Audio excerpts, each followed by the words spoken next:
Okay, good morning, all of you, once again. I hope all of you are doing great. We will continue with our discussion finally on a new subject, that is EIS and strategic management.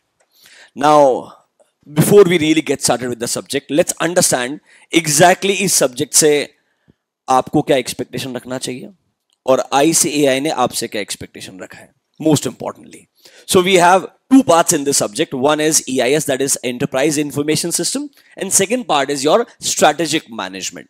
देखो simple शब्दों में अगर आप मुझे पूछोगे ना तो आपको फाउंडेशन में जो BCK पढ़ाया था उसका ही एक्सटेंशन स्ट्रेटेजिक मैनेजमेंट है. मतलब you remember we started with a chapter about business environment. Starting में वहीं से शुरुआत किया था. वो चैप्टर ओरिजिनली स्ट्रेटेजिक मैनेजमेंट का ही पार्ट था.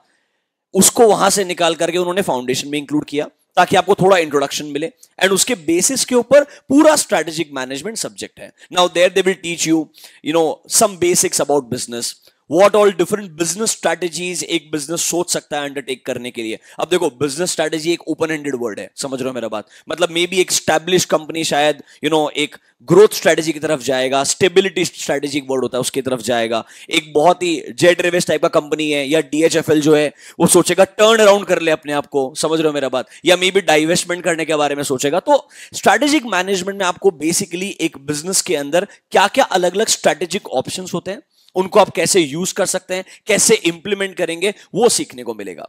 ठीक है, मैं आपको एक ओवरव्यू दिखाता हूं. आई एम श्योर आपको मॉड्यूल्स मिले होंगे. In strategic management we have technically 8 chapters. If you come here, just look at the name of the chapters. Just look at the name of the chapters. सबसे पहला देखो नाम क्या बोलता है, इंट्रोडक्शन टू स्ट्रेटेजिक मैनेजमेंट. सबसे पहले बताएगा स्ट्रेटेजिक मैनेजमेंट कॉन्सेप्ट ही क्या होता है. समझ रहे हो, आपको बुक्स निकालने का जरूरत नहीं है, सुनो मेरा बात अभी के लिए. सबसे पहले इंट्रोडक्शन देगा स्ट्रेटेजिक मैनेजमेंट कॉन्सेप्ट क्या होता है. उसके लिए पहले स्ट्रेटेजी वर्ड क्या होता है वो पढ़ना पड़ेगा. और तुमको BCK में सिर्फ स्ट्रेटेजी का डेफिनेशन आता है. याद हो एक आखिरी चैप्टर था, चैप्टर नंबर 6, जब बहुत सारे डेफिनेशन थे दुनिया भर के, वहां पे एक स्ट्रेटेजी का डेफिनेशन भी था. इट्स अ गेम प्लान कि एक बिजनेस क्या अचीव करना चाहता है, कैसे अचीव करेगा, उसका जब वो प्लान ऑफ एक्शन बनाता है उसको स्ट्रेटेजी बोलते हैं. वॉर के अंदर ये पहली बार वर्ड शुरू किया गया था, वहां से स्ट्रेटेजिक मैनेजमेंट क्या होता है. देन याद है आपको एक स्वॉट एनालिसिस पढ़ाया था, SWOT, और मैंने आपको उसका एक एक्सटेंशन भी पढ़ाया था, टोज मैट्रिक्स, TOWS मैट्रिक्स. याद है क्या कि स्वॉट को कैसे अपन एक्चुअली में यूज कर सकते हैं टोज मैट्रिक्स के थ्रू. वो कॉन्सेप्ट स्ट्रेटेजिक मैनेजमेंट से आया है. वहां चैप्टर नंबर 2 में आपको कैसे कॉम्पिटिटिव स्ट्रेटेजी को एनालाइज करोगे, कैसे एक पहले बिजनेस का एग्जिस्टिंग पोजीशन है उसको आप एनालाइज करके समझोगे, फिर डिसाइड कर पाओगे ना कि आपके लिए क्या सही स्ट्रेटेजी रहेगा. फिर वो बोलेगा आपके पास में, याद है क्या स्कूल में आपको पढ़ाया होगा top level management, middle level, lower level पढ़ाया होगा, याद है क्या. यहां पर थोड़ा ब्रॉडर कॉन्सेप्ट आएगा. कॉर्पोरेट लेवल मतलब they will talk about let's say Tata sons. Tata sons के अंदर अलग अलग बिजनेसेस आते हैं हमारे. टाटा मोटर्स आ गया, टाटा स्टील आ गया, समझ रहे हो मेरा बात, टाटा पावर आ गया. तो वो अलग अलग बिजनेसेस के लिए अलग मैनेजमेंट रहेगा. फिर हर बिजनेस में परचेज फंक्शन आएगा, सेल आएगा, HR आएगा, पेरोल आएगा, ऐसे अलग अलग फंक्शनल लेवल मैनेजर्स आएंगे. मैं आपको सिर्फ एक ओवरव्यू बता रहा हूं कि इस सब्जेक्ट में आपको एक बिजनेस के बेसिक से लेकर के उनके एग्जिस्टिंग इंफ्रास्ट्रक्चर एंड आर्किटेक्चर को कैसे समझना है और कैसे सही स्ट्रैटेजी को चूज करके इंप्लीमेंट करना है, वो सब कुछ हमें स्ट्रैटेजिक मैनेजमेंट सब्जेक्ट में देखने को मिलेगा. Now it's again 50 marks subject. Her chapter का इक्वल वेटेज है. The best part about EIS and SM is her chapter equally important है. ऐसा उन्होंने कोई डिस्क्रिमिनेशन नहीं किया है कि चैप्टर 1 का 10 मार्क का वेटेज है, चैप्टर 2 का 2 मार्क का. नहीं, all chapters have equal weightage. अच्छा एक चीज और, EIS SM में 30 मार्क के MCQ रहेंगे. तो ऑब्वियसली 15 मार्क्स का MCQ SM से आएगा, 15 मार्क्स का MCQ EIS से आएगा. Now these all chapters we are going to discuss after EIS. समझ रहे हो, क्योंकि ये बहुत आसान चीज है. लिटरली पूरा सब्जेक्ट कुछ 150 पेजेस के अंदर खत्म होता है और ये आपको स्कोर करने के लिए बहुत हेल्प करेगा.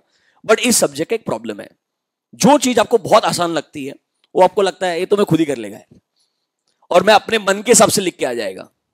That is where you will lose marks. ICAI is very very strict in strategic management specifically. अगर तुमने इन्होंने बुक में जो दिया है वो नहीं लिखा, वो नंबर नहीं देगा. चाहे तुम्हारा आंसर तुम्हारे हिसाब से ठीक रहेगा, कोई दिक्कत नहीं है. कभी कभी मैं आपको ये भी बोलूंगा कि जो हेडिंग है तुम्हारे मॉड्यूल में और जो हेडिंग के अंदर कंटेंट है वही मिसमैच है. कहीं कहीं ऐसा होगा कि उसने बोला ये डेफिनेशन है, बाद में बोला दिस इज, एक एग्जांपल बताऊंगा, दिस इज दिस कॉन्सेप्ट. और अगर आप एक्चुअली उस कॉन्सेप्ट को जाकर के ऑथर के पॉइंट ऑफ व्यू से पढ़ोगे जहां से उन्होंने उठाया है, उसका लॉजिक कुछ और ही होगा आज की तारीख के अंदर, क्योंकि ये सब्जेक्ट जब मैं इंटरमीडिएट में था तब भी यही था, तब भी यही चैप्टर्स थे, बस तब क्या थे, थोड़े और ही एंटेंगल्ड तरीके से थे, सेम कॉन्सेप्ट थे पूरे के पूरे, कोई डिफरेंस नहीं था। हाँ, दो तीन चीजें ऐड कर दिया, कोई बिकॉज ऑफ इंफॉर्मेशन टेक्नोलॉजी नया ऑर्गेनाइजेशन स्ट्रक्चर आ गया, तो चैप्टर में एक आध कॉन्सेप्ट ऐड कर दिया उन्होंने, डिलीट करना भूल गया अभी तक चीजों को, तो बाकी सब कुछ वैसा का वैसा है। तो कुछ चीजें थोड़ी सी ऐसा लगेगा यार it doesn't make sense in today's world, मैं आपको खुद आर्ग्यूमेंट करके बताएगा, बट तुम्हें आर्ग्यूमेंट क्लास तक रखना है, समझ रहे हो क्या मेरे बात, और तुम लोग सुन रहे हो क्या तुम लोग, हाँ, ये आर्ग्यूमेंट क्लास से के रखने का, उसके बाद में आर्ग्यूमेंट रेलेवेंट नहीं है, एग्जाम के अंदर वही लिखने का है जो बुक में लिखा है, तो हम नोटबुक के अंदर भी जब समरी बनाएंगे ना वही लिखेंगे जो बुक में दिया है, at certain parts, not everything is bad, do you get my point, जो बेसिक्स है आज भी वो रेलेवेंट है, बिल्कुल लॉजिकल है। फिर सर हम बात करते हैं थोड़ा ईआईएस के बारे में, ये चीज आपको बहुत इजी लगेगा, ट्रस्ट में, इसमें प्रॉब्लम नहीं आएगा, बिकॉज ये हमारा बीसीके का एडवांस पार्ट है, तो इसका इंट्रोडक्शन आप लोगों ने फाउंडेशन में पढ़ा है। अब ईआईएस पे आते हैं, आ जाओ। वहां पर आपको मैंने दो मॉड्यूल डिवाइड करके दिया है, मॉड्यूल 1 के अंदर 2 चैप्टर्स हैं एंड मॉड्यूल 2 के अंदर बचे हुए 3 चैप्टर्स हैं। सिर्फ एक बार ओवरव्यू समझने का ट्राई करो, हमारा अप्रोच कैसे रहेगा, कैसे हम लोग फिगर आउट करेंगे सब्जेक्ट को, मैं आपको डिटेल में बताऊंगा, फिर इसका रेलेवेंट क्या है वो भी डिस्कस करेंगे। पहले आईसीआई ने क्या इंक्लूड करके दिया है वो पता कर लेते हैं। ईआईएस में टोटल 5 चैप्टर है। प्रॉब्लम क्या है, जितना टोटल एसएम है उतना इधर एक एक चैप्टर है, मतलब यहां पर अगर चैप्टर 3 देखोगे तुम आईसीआई मॉड्यूल के हिसाब से कुछ 110 या 120 पेज का है, उतना टोटल एसएम है समराइज वर्जन में, समझ रहे हो मेरा बात। एंड यहां पर जो 5 चैप्टर है ना वो अपने आप में अलग दुनिया है, मतलब एक चैप्टर बात करेगा towards the most relevant concept today, e commerce.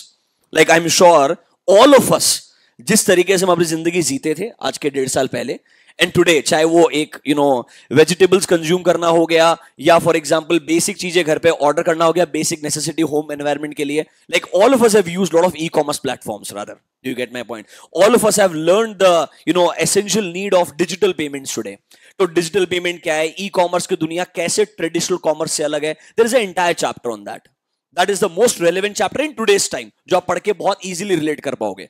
And ये सब्जेक्ट एक अच्छा बात बोलता हूं rather than criticising, one good thing, इस सब्जेक्ट में एकदम बेसिक से लेकर के, मतलब लिटरली वो जब तुमको मैं आज ई कॉमर्स से शुरुआत करूंगा, जब तुमको ट्रेडिशनल कॉमर्स और ई कॉमर्स में डिफरेंस पढ़ाऊंगा ना तुमको हंसी आएगा लिटरली, कि एक जमाने में हमारे पास अलार्म क्लॉक हुआ करता था, अब हमारे पास में अलार्म फोन के अंदर रहता है, समझ रहे हो क्या मेरे बात, वहां से शुरुआत होगी। From there the range is open ended, मतलब वहां से वो लोग इतना आगे तक गए ना, मतलब एक्चुअली में आर्टिफिशियल इंटेलिजेंस का relevance, machine learning, how it is part of artificial intelligence at a broader level, कैसे उसको हम रियल लाइफ में बिजनेसेस के अंदर यूज कर सकते हैं, मतलब range is open ended from very basic till extreme, सब कुछ सिलेबस में है। तो हर चैप्टर एक्चुअली में शुरुआत बहुत टाइम पास के लिए होगा, ऐसा लगेगा अरे कुछ भी नहीं है, तो समझ रहे हो मेरा बात, but trust me that is where you will be mistaken, क्योंकि वो वहां से शुरू करके धीरे धीरे इतना आगे तक जाएगा। फॉर एग्जाम्पल बोलता हूं, डिजिटल पेमेंट्स सबको मालूम है, all of you would be using Google Pay, Phone Pay, और Paytm बोलता है why am I better than Google Pay, you know what I mean, right? If you follow latest ads, ठीक है, वो अपने आप को प्रूव करने का ट्राई है, बट दे फॉरगेट दैट उनका जो एप्लीकेशन है वो भी गूगल स्टोर पे है। Sometimes, that's the irony. I thought about it when they were trying to prove themselves in a recent advertisement that तुम्हारा ये पे है, वो पे है, स्लो पे बोलते हैं वो लोग उसको, क्या बोलते हैं, स्लो पे। They're not taking the name. वो गूगल पे, फोन पे का नाम नहीं ले रहा है, वो बोल रहा है स्लो पे। Since I was the first one to enter, they're trying to prove themselves. Paytm was the first one, no? मतलब इंडिया के अंदर टेक्निकली उसके पहले विनमो करके था, जो यूएस के अंदर ऑलरेडी आ चुका था बहुत साल पहले से, वो वहां से हमने उठा करके यूपीआई जो आरबीआई ने बनाया, उसके लिए एक ऑर्गेनाइजेशन है national payment corporation of India, NPCI करके। तो डिजिटल पेमेंट भी देखने के लिए बहुत सिंपल लगेगा आपको, बट जब आप वहां से शुरुआत करके आगे तक जाओगे, फॉर एग्जाम्पल अमेरिकन एक्सप्रेस सुना है, American express very famous for their credit cards, but they're banned in India now. What did I say? They are banned in India now for their operations. Why? And from there to the listing of SBI cards. एक company है, समझ रहे हो मेरा बात, why they are picking up significantly, समझ रहे हो मेरा बात। तो अगेन एक छोटे से चीज से शुरुआत होगा, बट अगेन इट डिपेंड्स कि तुम कितना समझना चाहते हो, मतलब है बहुत सारी चीजें सिलेबस में ऑनेस्टली स्पीकिंग। तो ई कॉमर्स करके एक चैप्टर होगा, चैप्टर नंबर 4 नाम है। फिर एक चैप्टर आएगा from banking world.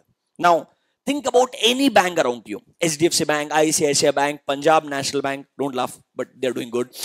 Punjab national bank हो गया, फिर तुम्हारे पास बैंक ऑफ बड़ौदा हो गया, इंडियन बैंक हो गया, मतलब PSU बैंक से लेकर के ग्रेट प्राइवेट बैंक्स या स्मॉल फाइनेंशियल बैंक्स. सुने क्या? इक्विटास करके रहेगा, उज्जीवन करके सुना होगा, एयू स्मॉल फाइनेंस सुना होगा. समझ रहे हो? ये सब लोग अपने डे टू डे ऑपरेशंस के लिए एक सिस्टम को यूज करते हैं, उसको बोलते हैं कोर बैंकिंग सोल्यूशन. क्या बोलते हैं? Core banking solution. सीबीएस करके एक टर्म है. वो सीबीएस क्या होता है? इंडिया के अंदर इन्फोसिस ने इनकम टैक्स की वेबसाइट के अलावा और कहां कहां ग्लिचेस किए हैं, मतलब अगेन मतलब एक एग्जांपल आपको देंगे उसके regarding. But I am just trying to say कि कोर बैंकिंग सोल्यूशन क्या है दुनिया में. Let's say in our country specifically क्या क्या core banking solutions easily available है, वो किसने बनाए हैं, उसको बनाने के पीछे आर्किटेक्चर क्या रहेगा, फिर उसमें रिस्क क्या है, कंट्रोल क्या है, बहुत सारा. It's all about core banking solution. One chapter on that. So just think about this. One on e-commerce, one on core banking solution. There comes two more chapters. Look at the name of the chapters. ये first and second chapter है. नाम देखो एक बार chapter का. Look at the name. पहला वाला क्या बोलता है?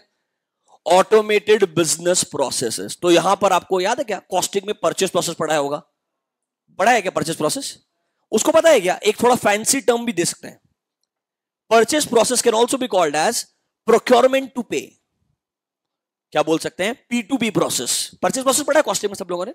मैं अज्यूम कर रहा हूं ग्रुप 1 पढ़ के आए हो सब लोग यहाँ पे. हाँ, ऐसा लोग बोलते हैं. ग्रुप 2 पढ़ के आर्टिकल से शुरू कर सकते हैं, बट लॉजिकली पहले ग्रुप 1 पढ़ना चाहिए, फिर ग्रुप 2 पढ़ना चाहिए, क्योंकि जो बेसिक्स है ग्रुप 1 के वो ग्रुप 2 में थोड़े काम में आते हैं 100%. तो कॉस्टिंग में आपको परचेस प्रोसेस पढ़ाया होगा. So there is something called as procurement to pay. मतलब रॉ मटेरियल प्रोक्योर करने से लेकर के पेमेंट तक का जो पूरा प्रोसेस है, मतलब in other words purchase process ही है. बट यहां पर फैंसी टर्म यूज किया है, उसको बोलेंगे P2P. क्या बोलेंगे? P2P. सेल्स प्रोसेस के लिए एक और नया नाम है, ऑर्डर टू कैश. आपको सेल्स का ऑर्डर आया, वहां से आपने ऑर्डर को प्रोसेस किया, फिर आपको पैसा रिसीव हुआ, that is called as order to cash. ऐसे अलग अलग बिजनेस प्रोसेसेस क्या क्या है, उन्हें ऑटोमेट कैसे किया जा सकता है, what are the steps involve, and when you are planning to automate a business process क्या क्या प्रॉब्लम्स आप लोग फेस करने वाले हैं, उसे कैसे रिजॉल्व किया जाएगा. That is chapter number 1. That is मतलब सोचो एक ई कॉमर्स पे है, उसका up to some part automation से कनेक्टेड है. क्योंकि देखो ई कॉमर्स बिजनेस के अंदर बहुत सारी चीजें ऑटोमेटेड होती है यार. सिंपल एग्जांपल बोलता हूं, payment. It's connected to a payment bank. Payment Razorpay सुना आप लोगों ने? बहुत फेमस है इंडिया के अंदर यार. एक तरीके का पेमेंट बैंक है जो आपके लिए आपके बिजनेस के बिहाफ पे पैसा कलेक्ट करता है कस्टमर्स के थ्रू. यस और नो? एंड सर उसके रेस्पेक्टिव अकाउंट में ट्रांसफर कर देता है. तो सर आपको ये छोटे छोटे प्रोसेसेस को कैसे एक पूरे बिजनेस अरीना से कन्वर्ट रिलेट करना है, कवर करना है, वो चैप्टर नंबर 1 में आने वाला है. चैप्टर नंबर 2 और भी इंटरेस्टिंग है. Look at the name. ये तो हाँ तुम्हारा थोड़ा सा अकाउंटिंग का नॉलेज टेस्ट करेंगे. Look at the name of chapter number 2, financial and accounting system. अब सुनो मेरा बात, या थोड़ा सा बेसिक क्वेश्चन होगा. याद है क्या कि अगर अज्यूम करो आपको स्कूल के अंदर पढ़ाया था जर्नल एंट्री पास करते हैं, वहां से लेजर पोस्टिंग, वहां से ट्रायल बैलेंस, याद आ रहा है क्या? फिर उससे हमारा profit and loss account, balance sheet, notes to account सब बनाया जाता है क्या? Then we have schedule 3. आपको समझ में आया? शिट 11 12 में जो पढ़ाया था वो तो इरेलेवेंट ही नहीं था. समझ रहे हो? यहां तो फॉर्मेट ही अलग है पूरा का पूरा. इवन आई थिंक फाउंडेशन में शेड्यूल 3 नहीं है ना, शायद फाउंडेशन में भी तुमको टी से पढ़ाया ना पूरा. ठीक है, नहीं थोड़ा ओवरव्यू शेड्यूल 3 का देना चाहिए, क्योंकि बच्चे को शॉक नहीं लगना चाहिए आने के बाद में. अब तुमको एडवांस अकाउंट्स में एनबीएफसी ऑडिट भी पढ़ाए. एनबीएफसी अकाउंटिंग, एनबीएफसी मालूम है क्या? Non banking financial corporations. जैसे तुम्हारे बैलेंस शीट में भी करंट एसेट और नॉन करंट एसेट होते हैं, एनबीएफसी में होता है financial asset and financial liability. वहां टर्मिनोलॉजी और बदल जाएगा, वो भी शेड्यूल 3 है, बट शेड्यूल 3 अलग अलग कंपनीज के लिए भी अलग अलग होता है. तो वो जो ईआरपी हम यूज करते हैं, सुना क्या वर्ड? टैली, क्विक बुक्स सुना होगा आपने, काफी ऐड आया उसका. एसएपी सुना होगा, ओरेकल सुना होगा, बड़े बड़े कंपनीज है यार दुनिया के अंदर. यस और नो? ये सब क्या है हमारे लिए? अकाउंटिंग पर्सपेक्टिव के लिए ईआरपी सिस्टम से. ये ईआरपी सिस्टम बनता कैसे है, उसको डिजाइन करते वक्त क्या क्या रिस्क एंड कंट्रोल हो सकता है, समझ लो मेरा बात. फिर उसको एग्जामिन कैसे करना चाहिए, वो पूरा आएगा चैप्टर नंबर 2 के अंदर. मतलब ये बेसिकली तुमको एक बिजनेस के प्रोसेसेस को ऑटोमेट कैसे करना है, फाइनेंशियल एंड अकाउंटिंग सिस्टम कैसे इंप्लीमेंट करना है, फिर अगर ई कॉमर्स की दुनिया में एंटर करके बिजनेस करना है तो वो कैसे करना है, और अगर बैंक हो तो कोर बैंकिंग सोल्यूशन क्या रहेगा. ये तो 4 चैप्टर हुए. अब एक चैप्टर और आता है. Look at the name. मैं डरा नहीं रहा हूं तुमको,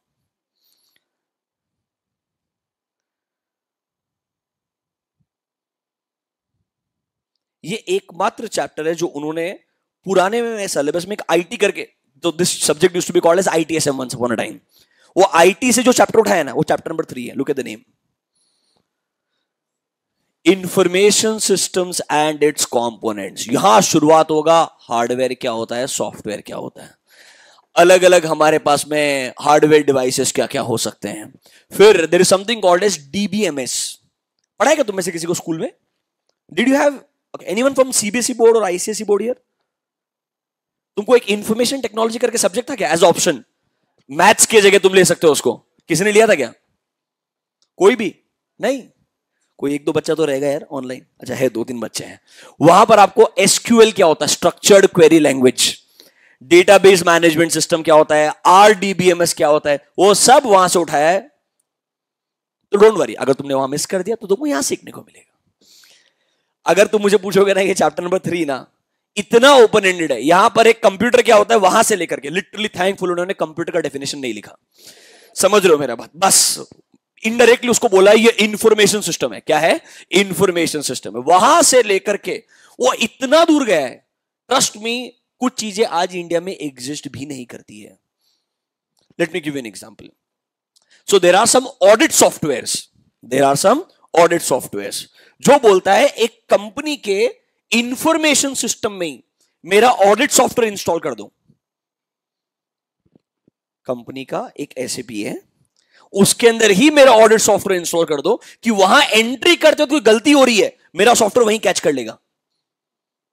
मतलब ऑडिट करने का जरूरत ही नहीं बेसिकली. ये चीज को वो लोग ट्राई कर रहे हैं बैंक्स के अंदर. They've started this. I'll share an article also with you. Some lot of young chartered accountants have started realizing कि यार देखो ना, एसबीआई बैंक, एचडीएफसी बैंक, कितने ट्रांजैक्शन है एवरीडे बेसिस पे. हर ट्रांजैक्शन को चेक नहीं कर सकते, तो ट्रांजैक्शन को क्यों ना एक सिस्टम चेक करे. तो ये कुछ ऑडिट टूल्स हैं जो आपको डे टू डे बेसिस पे ट्रांजैक्शन ढंग से हो रहा है या नहीं हो रहा है ये चेक करने में हेल्प करेगा. Do you get my point? इसके अंदर 2-3 एग्जांपल आपको देता हूं जो हम इंडिया में यूज करते हैं. There is something called as ACL, audit command language. एक सॉफ्टवेयर है. कैसा दिखता है, कैसे थोड़ा यूज करता है, एक ओवरव्यू दूंगा, हालांकि आपके सिलेबस में है. There is a audit software. Example ACL and IDEA, IDEA. ये दूसरा आइडिया है, वो वाला आइडिया नहीं है. समझ रहे हो मेरा बात? तो ये ऑडिट सॉफ्टवेयर के एग्जांपल है. तो basically chapter 3 is going to be little bit troubling because it's vast. Do you get my point? Bottom line, 5 chapter, 5 अलग दुनिया है पूरी की पूरी. सर हम कैसे शुरुआत करेंगे, how are we going to approach this? देखो मेरा बात सुनो. From exam point of view, simple तरीके से अगर आप मुझे पूछोगे, 100 मार्क में से 2 पार्ट डिवाइड करते हैं, EIS, SM. Under EIS we have 5 chapters. In SM we have 8 chapters. दोनों में कंपल्सरीली 15 मार्क का तो MCQ आने वाला है. Do you agree with me? अरे हाँ या ना? 35 मार्क का परेशान करने वाला क्वेश्चन आने वाला है. इधर वापस 15 मार्क का MCQ, बचा हुआ 30 मार्क्स का थियरी क्वेश्चन. देखो ये जो 15 और 15 30 मार्क्स है, ये प्योरली आपके अंडरस्टैंडिंग के बेसिस पे है.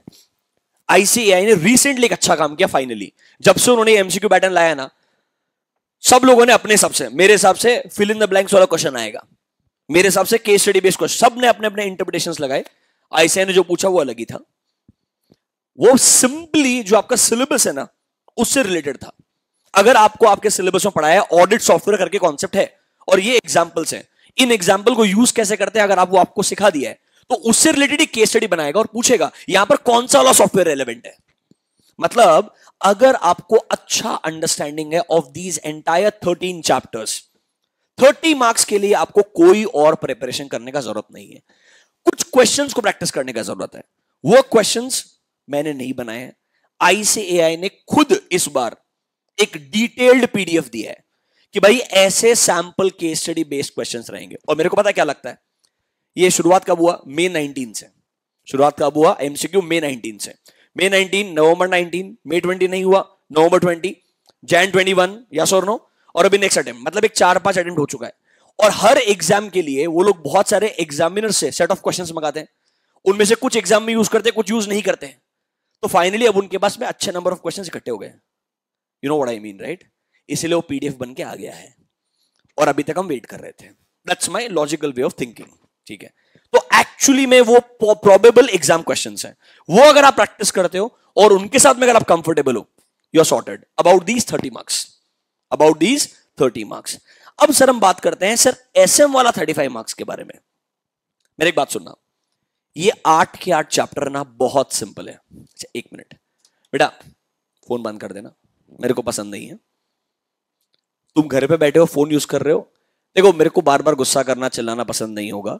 Subject can be dry little bit, sometimes it can be little bit interesting, it is on you, do you get my point. Unfortunately pass तो होना पड़ेगा।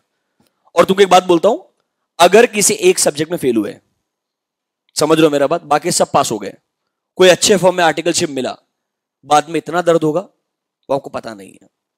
तो थोड़ा सा अपने आप पे कंट्रोल रखने का, ये तुम्हारे भले के लिए बात करो। क्या मैंने आके टाइम पास करना शुरू किया, तुमको पूरा ओवरव्यू देना शुरू किया? तुमको थोड़ा सिंसियर रहना पड़ेगा। और मैं एज्यूम करता हूं अपने बच्चों से एटलीस्ट ये एक्सपेक्टेशन ठीक है, समझ रहे हो मेरा बात। और तुम लोग कितने टाइम से साथ में हो यार, तो तुमको मुझे बार बार बोलने का जरूरत नहीं पड़ना चाहिए, ऐसा नहीं करने का, ठीक है? हाँ आ जाओ वापस। एसएम की जो 35 मार्क्स है, प्लीज सुनना एक चीज जो सबसे बड़ी गलती होती है, ये 8 के 8 चैप्टर बहुत सिंपल लगेंगे, मजा आएगा, it's like a dessert at the end of the meal. इसीलिए हम एसएम को लास्ट में पढ़ेंगे, फील गुड फैक्टर के लिए तुम्हारी लाइफ में। तुमको लगेगा कुछ और हो चाहे नहीं हो, मेरे को ये 8 चैप्टर पक्का समझ में आए और इनमें मुझे कोई दिक्कत नहीं हुआ, इनमें मुझे कोई दिक्कत नहीं हुआ, ऐसा तुमको पक्का फील आएगा, ठीक है? पर उधर ही एक प्रॉब्लम है, तुम उसको इतना टाइम पास में लोगे ना, तुमको लगे अरे इसमें है क्या यार, that is where you will lose marks. Because वो 35 मार्क्स को तुम अपने मन से लिखने का ट्राई करेगा, वो आईसीआई रेस्पेक्ट नहीं करेगा। प्लीज मेरा बात सुनना, इसीलिए ये 35 मार्क्स के लिए मात्र आपको 150 पेज पढ़ना है। एंड मैं आपको चैप्टर बाय चैप्टर ना ऐसा लिस्ट दे देगा, यही 5 क्वेश्चन है, इसके अंदर से कुछ आएगा, अरे क्योंकि उसके अलावा कुछ है ही नहीं सिलेबस में। This is where you can not go wrong, do you get my point? Don't think that you are very smart, मैं मेरे हिसाब से नहीं, मत करना। मैं तुमको अपने एक्सपीरियंस से बोल रहा हूं, अगर ये इंसान एक रात पहले भी ढंग से पढ़ के जाए ना, तो नेक्स्ट डे एसएम में ही 40 लेके आ सकता है। And I am not exaggerating, I know such people. एक रात पढ़ के भी जाओगे पहले तो, क्योंकि वो बहुत सिंपल है। इट्स जस्ट दैट आपको वो रेलेवेंट हेडिंग पता होना चाहिए, अंदर का लिखने का तरीका समझ में आना चाहिए। And if you can retain that, and if you can write even 50% of that, you will get marks. No questions आज सिनेरियो है ये। यहां आप ये 35 मार्क्स में प्लीज होशियारी करने का ट्राई मत करना। जो बोला गया वो फॉलो करना, सिंपल आसान लगेगा, यहां पर तुमको प्रॉब्लम होगा ही नहीं, क्योंकि वो बहुत ही इजी है। बात समझ में आया है क्या? अब आते हैं इस 35 मार्क्स के लिए। 5 चैप्टर है। टेक्निकली मुझे पूछोगे, अगर ईआईएस का वेटेज 50 मार्क है, मतलब हर चैप्टर का वेटेज 10 मार्क्स हो गया। हर चैप्टर का वेटेज कितना हो गया? 10 मार्क्स हो गया। यहां पर आपको हर चैप्टर में इंपॉर्टेंट पॉइंट सीखने को मिलेंगे। And I tell you what, कहां इसको आप यूज करोगे, where will you really use this subject in life. Can anyone tell me इस सब्जेक्ट का रेलेवेंस कहां रहेगा? है रेलेवेंस थोड़ा बहुत भी लगता है आपको? देखो क्रिटिसाइज करने के लिए जाओगे तो नहीं नहीं बिल्कुल घटिया है, बिल्कुल घटिया है, क्योंकि मैं एग्जाम पॉइंट ऑफ व्यू सोच रहा हूं। I am thinking from exam point of view, real life में। Can anyone give me an example EIS का रेलेवेंस? कंट्रोल्स किधर? इंटरनल कंट्रोल्स, इंटरनल कंट्रोल, सब एक ही चीज, इंटरनल कंट्रोल्स, इंटरनल कंट्रोल्स। एक बच्चा articleship, open ended answer, useless fellows. एक बच्चे ने इंटरनल सिस्टम, एक एलओएल। अब थोड़ा बड़ा बड़ा फेंकना शुरू करेंगे, डेटा एनालिसिस। एक बोलेगा नहीं एनालिसिस, डेटा एनालिटिक्स होता है। प्रैक्टिकल एप्लीकेशंस, तुम आंसर बड़ा अच्छा देते हो। The most prominent use of this subject, which I can prove you today itself with relevant examples. If you ever get into consulting world, मतलब there is something called as business consultancy, and the amount of money there, if you purely talk from money point of view, is insane. मतलब एक company है, वो कोई ना कोई business करते वक्त प्रोसेसेस में प्रॉब्लम्स फेस कर रहा होगा, वो एक थर्ड पार्टी कंसल्टेंट को हायर करता है कि मेरे को ये प्रॉब्लम सॉल्व करने में हेल्प करो। इसको सिंपल शब्दों में बिजनेस कंसल्टेंसी सर्विस बोलते हैं। Late me give you name of examples of companies. Have you heard of BCG? Boston consulting group. BCG नाम सुना है? दुनिया का one of the biggest consulting firms में से एक है। देन इससे भी बड़ा स्ट्रॉन्ग ब्रांड नेम जो अपने आप को बोलता है I am the strongest brand name, वो मैकेंजी है। तो ऐसा बोलते हैं मैकेंजी ब्रांड नेम के पर्सपेक्टिव से बीसीजी की भी ऊपर है, इसीलिए वो अपने एम्प्लॉयज को कम पैसा देता है in comparison to BCG, because वो बोलता है मेरा ब्रांड नेम ज्यादा इंपॉर्टेंट है। Do you get my point? ऐसा भी काम होता है रियल लाइफ में, कैसे आपको बताएंगे, don't worry. McKinsey BCG, then there something called Bain and company, सुना है क्या? बेन एंड कंपनी करके एक फेमस है। फिर डेलॉयट कंसल्टिंग है, अगेन ये दुनिया के टॉप 4-5 कंसल्टिंग फर्म्स हो गए। फिर अगेन इंडिया के अंदर भी बीसीजी ऑफिस है, मैकेंजी ऑफिस है, डेलॉयट ऑफिस है। फिर ईवाई, पीडब्ल्यू, इन सब के भी एडवाइजरी सर्विसेज होते हैं। क्या होते हैं? एडवाइजरी सर्विसेज, जो इनडायरेक्टली कंसल्टेंसी की दुनिया में होते हैं। मैं आपको एक एग्जांपल देता हूं, शायद आपको समझ में आएगा। एक सिंपल सा example, what is the apples selling point today? Recently आपने नोटिस किया होगा, एप्पल ने अपना ऐड करने का तरीका बदल दिया। अब वो सिर्फ अपने फोन के फीचर्स नहीं बेच रहा है, सिर्फ एक ही चीज बेच रहा है, क्या? I ensure privacy. Do you get my point? क्योंकि उसको समझ में आया that is the selling point right now. Do you get my point? वो उसने एंश्योर करने से पहले हर पर्सपेक्टिव से एक अपने, या तो उसका iOS करके रहता है, रिसेंटली iOS का अपडेशन आया और तब से उसने प्राइवेसी गाइड करना शुरू किया। मैंने कल 2 दिन पहले उसको अपडेट किया, तब से उसने हर मोबाइल एप्लीकेशन अगर आप ओपन करोगे ना, पहले पूछेगा do you want to allow this app to track or you don't want to allow, yes or no?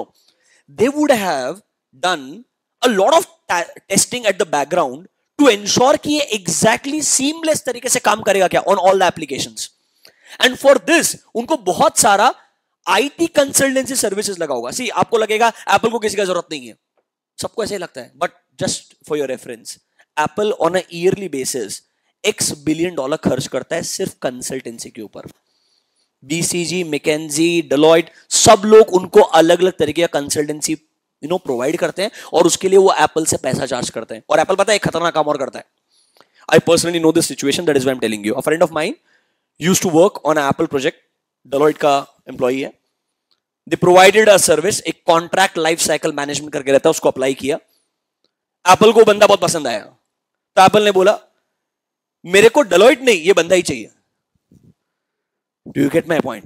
Apple का ही आदत है हमेशा से, उसको अगर कुछ पसंद आ गया वो सीधा खरीद लेता डायरेक्टली, बाद में सोचेगा करना क्या है। बहुत पैसा है ना यार उसके पास में, और बैलेंस शीट देखो ना उसका रियलिटी में, मतलब आई am not exaggerating, it's a fact. तो एक इंटरव्यू हुआ जिसमें एप्पल के एक रिप्रेजेंटेटिव ने उसको पूछा व्हाट इज योर करंटली, आज की तारीख में आपको डेलॉयट क्या पे करता है, share that credentials with you and we will at least give you 50% raise, 50% raise, but that will also be negotiable, क्योंकि 50% में भी लोग आते नहीं है। People even demand sometimes 2 times, 5 times, 10x, depending upon क्या उस रिसोर्स को अपना इंपॉर्टेंस मालूम है क्या। Are you getting my point? मैं एग्जैजरेट नहीं करूंगा, बट ऑनेस्टली स्पीकिंग यहां EIS में शायद कुछ ऐसे टर्म्स आपको सीखने को मिलेंगे जो आपको डेफिनेटली उस कंसल्टिंग वर्ल्ड के अंदर रेलेवेंट लगेंगे। हाँ, वहां वो ये नहीं पूछेगा उसमें 6 पॉइंट क्या आते हैं, वो एक जरूर प्रॉब्लम है, ये मैं एग्री करूंगा, समझ रहे हो। अगर आपको वो चीज समझ में आया तो आपका काम हो जाएगा, वो आपसे heading by heading, answer by answer match करने के लिए नहीं बोलेगा। But if you understand this, for example एक पॉलिसी है BYOD policy, bring your own device. एक पॉलिसी है कि ऑर्गेनाइजेशंस बोलते हैं आप अपने खुद के डिवाइसेस का इस्तेमाल कर सकते हैं if you believe your devices are better then the devices what company is providing you. But to implement that policy एक कंपनी को सोचना पड़ेगा, अगर हर इंसान अपना डिवाइस लेकर के आएगा, वो अपने डिवाइस के साथ में कुछ वायरसेस या थर्ड पार्टी एप्लीकेशंस लेकर के आ सकता है which can compromise my existing system. तो इसके लिए उसको कोई ना कोई इन हाउस नया सॉफ्टवेयर डेवलप करना पड़ेगा या एक थर्ड पार्टी का हेल्प लेना पड़ेगा, जिससे सारे डिवाइसेस एनक्रिप्ट हो जाएंगे एंड वो मेरे सर्वर से कनेक्ट करने से पहले एक बार एक तरीके का स्कैन करेंगे या चेक करेंगे। Do you get my point? मतलब हर एक चीज के पीछे, trust me guys, there are organisations जो लोग बहुत, मतलब मैं आपको इतने एग्जांपल्स दूंगा ना, और सिलिकॉन वैली इसके लिए फेमस है। इन्होंने हर एक प्रॉब्लम के लिए इतने बड़े बड़े इंस्टीट्यूशंस क्रिएट किए हैं and they are ruling our world today. Knowingly unknowingly हम उनके सर्विसेज यूज भी करें, बस हमें मालूम नहीं रहेगा। तो हमका थोड़ा ऑब्जेक्टिव यही है, आपको ये सब सीखने को मिले। सर मेरे को इसमें 35 में से कितना नंबर आ सकता है? प्लीज इधर आ जाओ ना तुम, प्लीज। मैं क्या करेगा इसका? मेरा बात सुनो, will have a 2-way approach. पहले मेरे को बात करके समझाने देने का, अगर तुम सही में जेन्युइनली इंटरेस्टेड रहोगे तो कहीं कहीं हम EIS सिस्टम को मिक्स भी करेंगे। For example the most talked about startup right now, CRED, उसका बिजनेस मॉडल क्या है? How are they actually going to make money? It's a big question. Why people are valuing that business so high? Do you get my point? क्यों लोग इतना उसको valuation दे रहे हैं?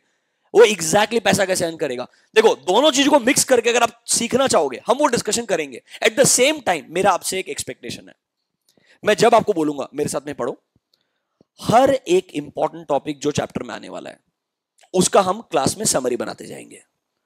अब जो तुम में ब्रह्मास्त्र वाला था उसको मालूम है, अपने ऑडिट में बैठ के सब लिखते गए. वो तुमको उस समय लग रहा होगा ये कितना तेज बोलते रहता है, लिखवाते रहता है, खुद तो लिखता नहीं है, ऐसा लगा होगा तुमको. आई don't care. Do you get my point? मैंने तो एग्जाम दे दिया, अब एग्जाम तुमको लिखना है, तो प्रैक्टिस तुमको करना पड़ेगा. And that is the real writing practice. जहां मेरे को लगेगा तो खुद से नहीं लिख सकता, मैं हेल्प करूंगा तेरे को लिखने में. मतलब literally I will talk about it, you will talk, you will write. That is the only help I can do. Sir जहां मेरे को लगेगा बहुत ईजी है ये चीजें, तू खुद से लिख सकता है, आई will give you sufficient time in the class. तू मेरे साथ में पढ़, उसको अच्छे से समझ, सिंपल एक समरी बनवा. अगर तू ये सीरियसली करेगा on a daily basis, you will find that things will become very simple for you even from exam point of view. अरे भाई टोटल 5 क्वेश्चन आते ही है इसमें. सोचो 350 पेज में से मैक्सिमम 5 क्वेश्चन आने वाले हैं. इधर आओ, पेपर दिखाता हूं तुमको मैं. Paper sir first day paper दिखा रहे हो और हार्ड अटक दे तुमको. एक काम करो, देखो पेपर में आपके 2 पार्ट रहेंगे, पार्ट ए पार्ट बी. थोड़ा एक बार बेसिक अंडरस्टैंडिंग हो जाए what are we really getting into, ताकि जब हम शुरुआत करें आपको पता रहे कि मैं हर चीज जो बोल रहा हूं उसका रेलेवेंस क्या है. देखो EIS थोड़ा प्रिंटिंग मिस्टेक है ICI के मॉड्यूल में, पेपर के अंदर. फर्स्ट क्वेश्चन कंपलसरी है, समझ रहे हो मेरा बात? कितने मार्क का है? 5 मार्क का है. पूरा EIS 35 मार्क्स का है. और MCQ के एक्चुअल क्वेश्चन क्या है हमें पता नहीं चलते, वो तुम्हें पता चलेंगे बस. The one who rights the paper.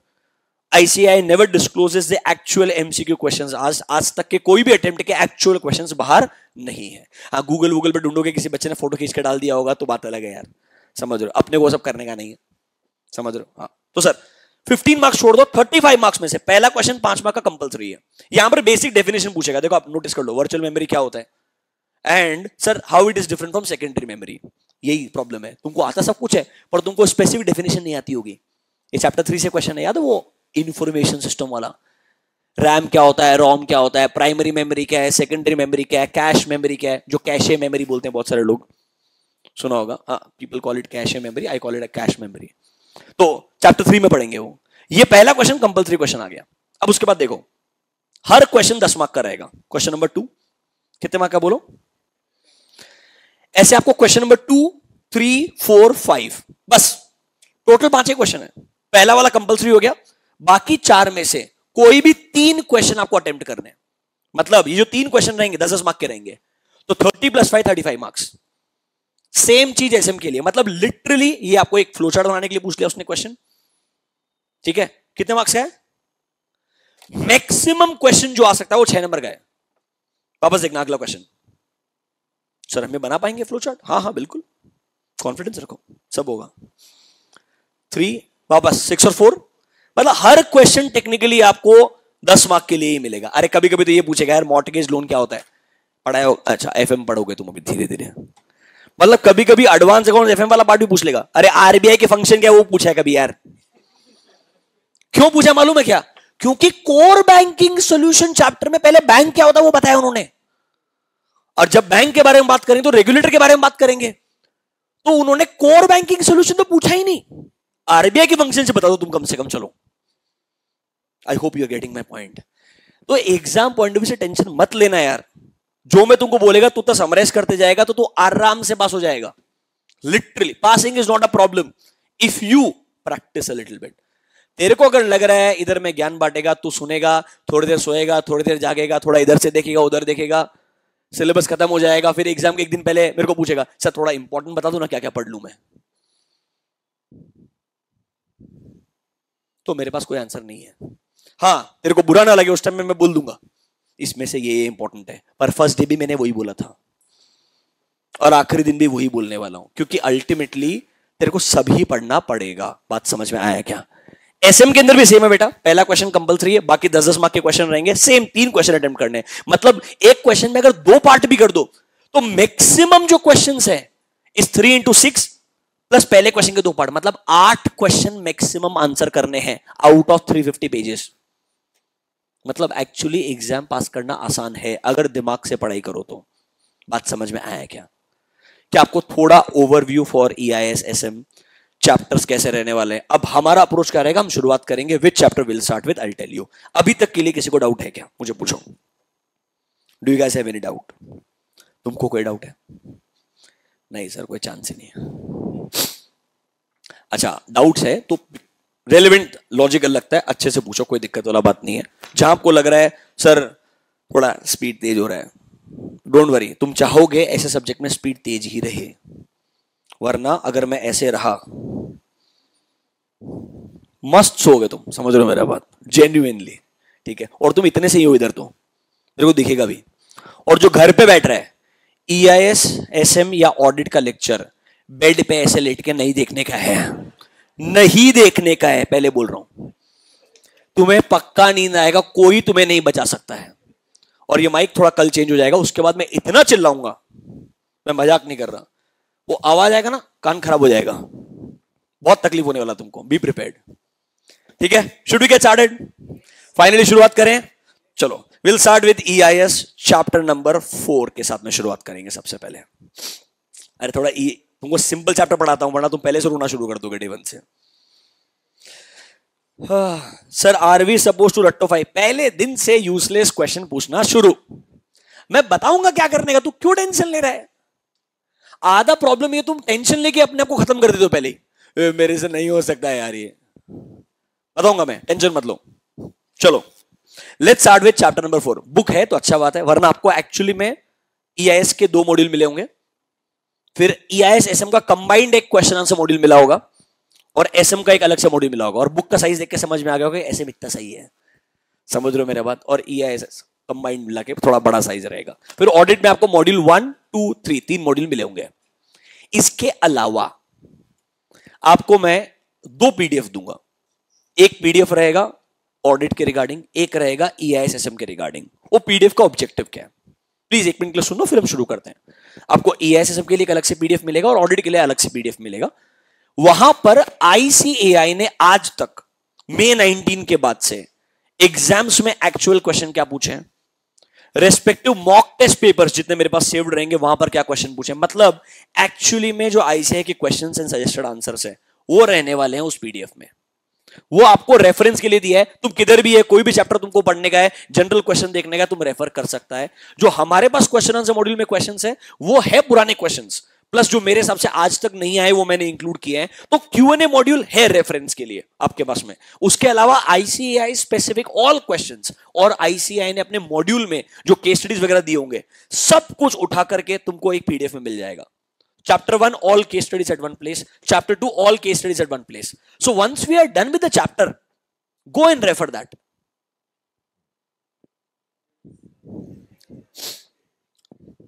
Okay. अब एक बच्चा बोल रहा है सर वीडियो क्वालिटी अच्छा नहीं है। पहले का लेक्चर भी सेम ही जगह था यार, मैं उधर ही खड़ा है। ठीक है, आज एक दिन सहन करो। Once the today's lectures are done, at the end I will see कि exactly क्या outcome आ रहा है, कैसे चल रहा है। ठीक है, should we get started? चलो, let's start with chapter number 4 in your EIS module number 2.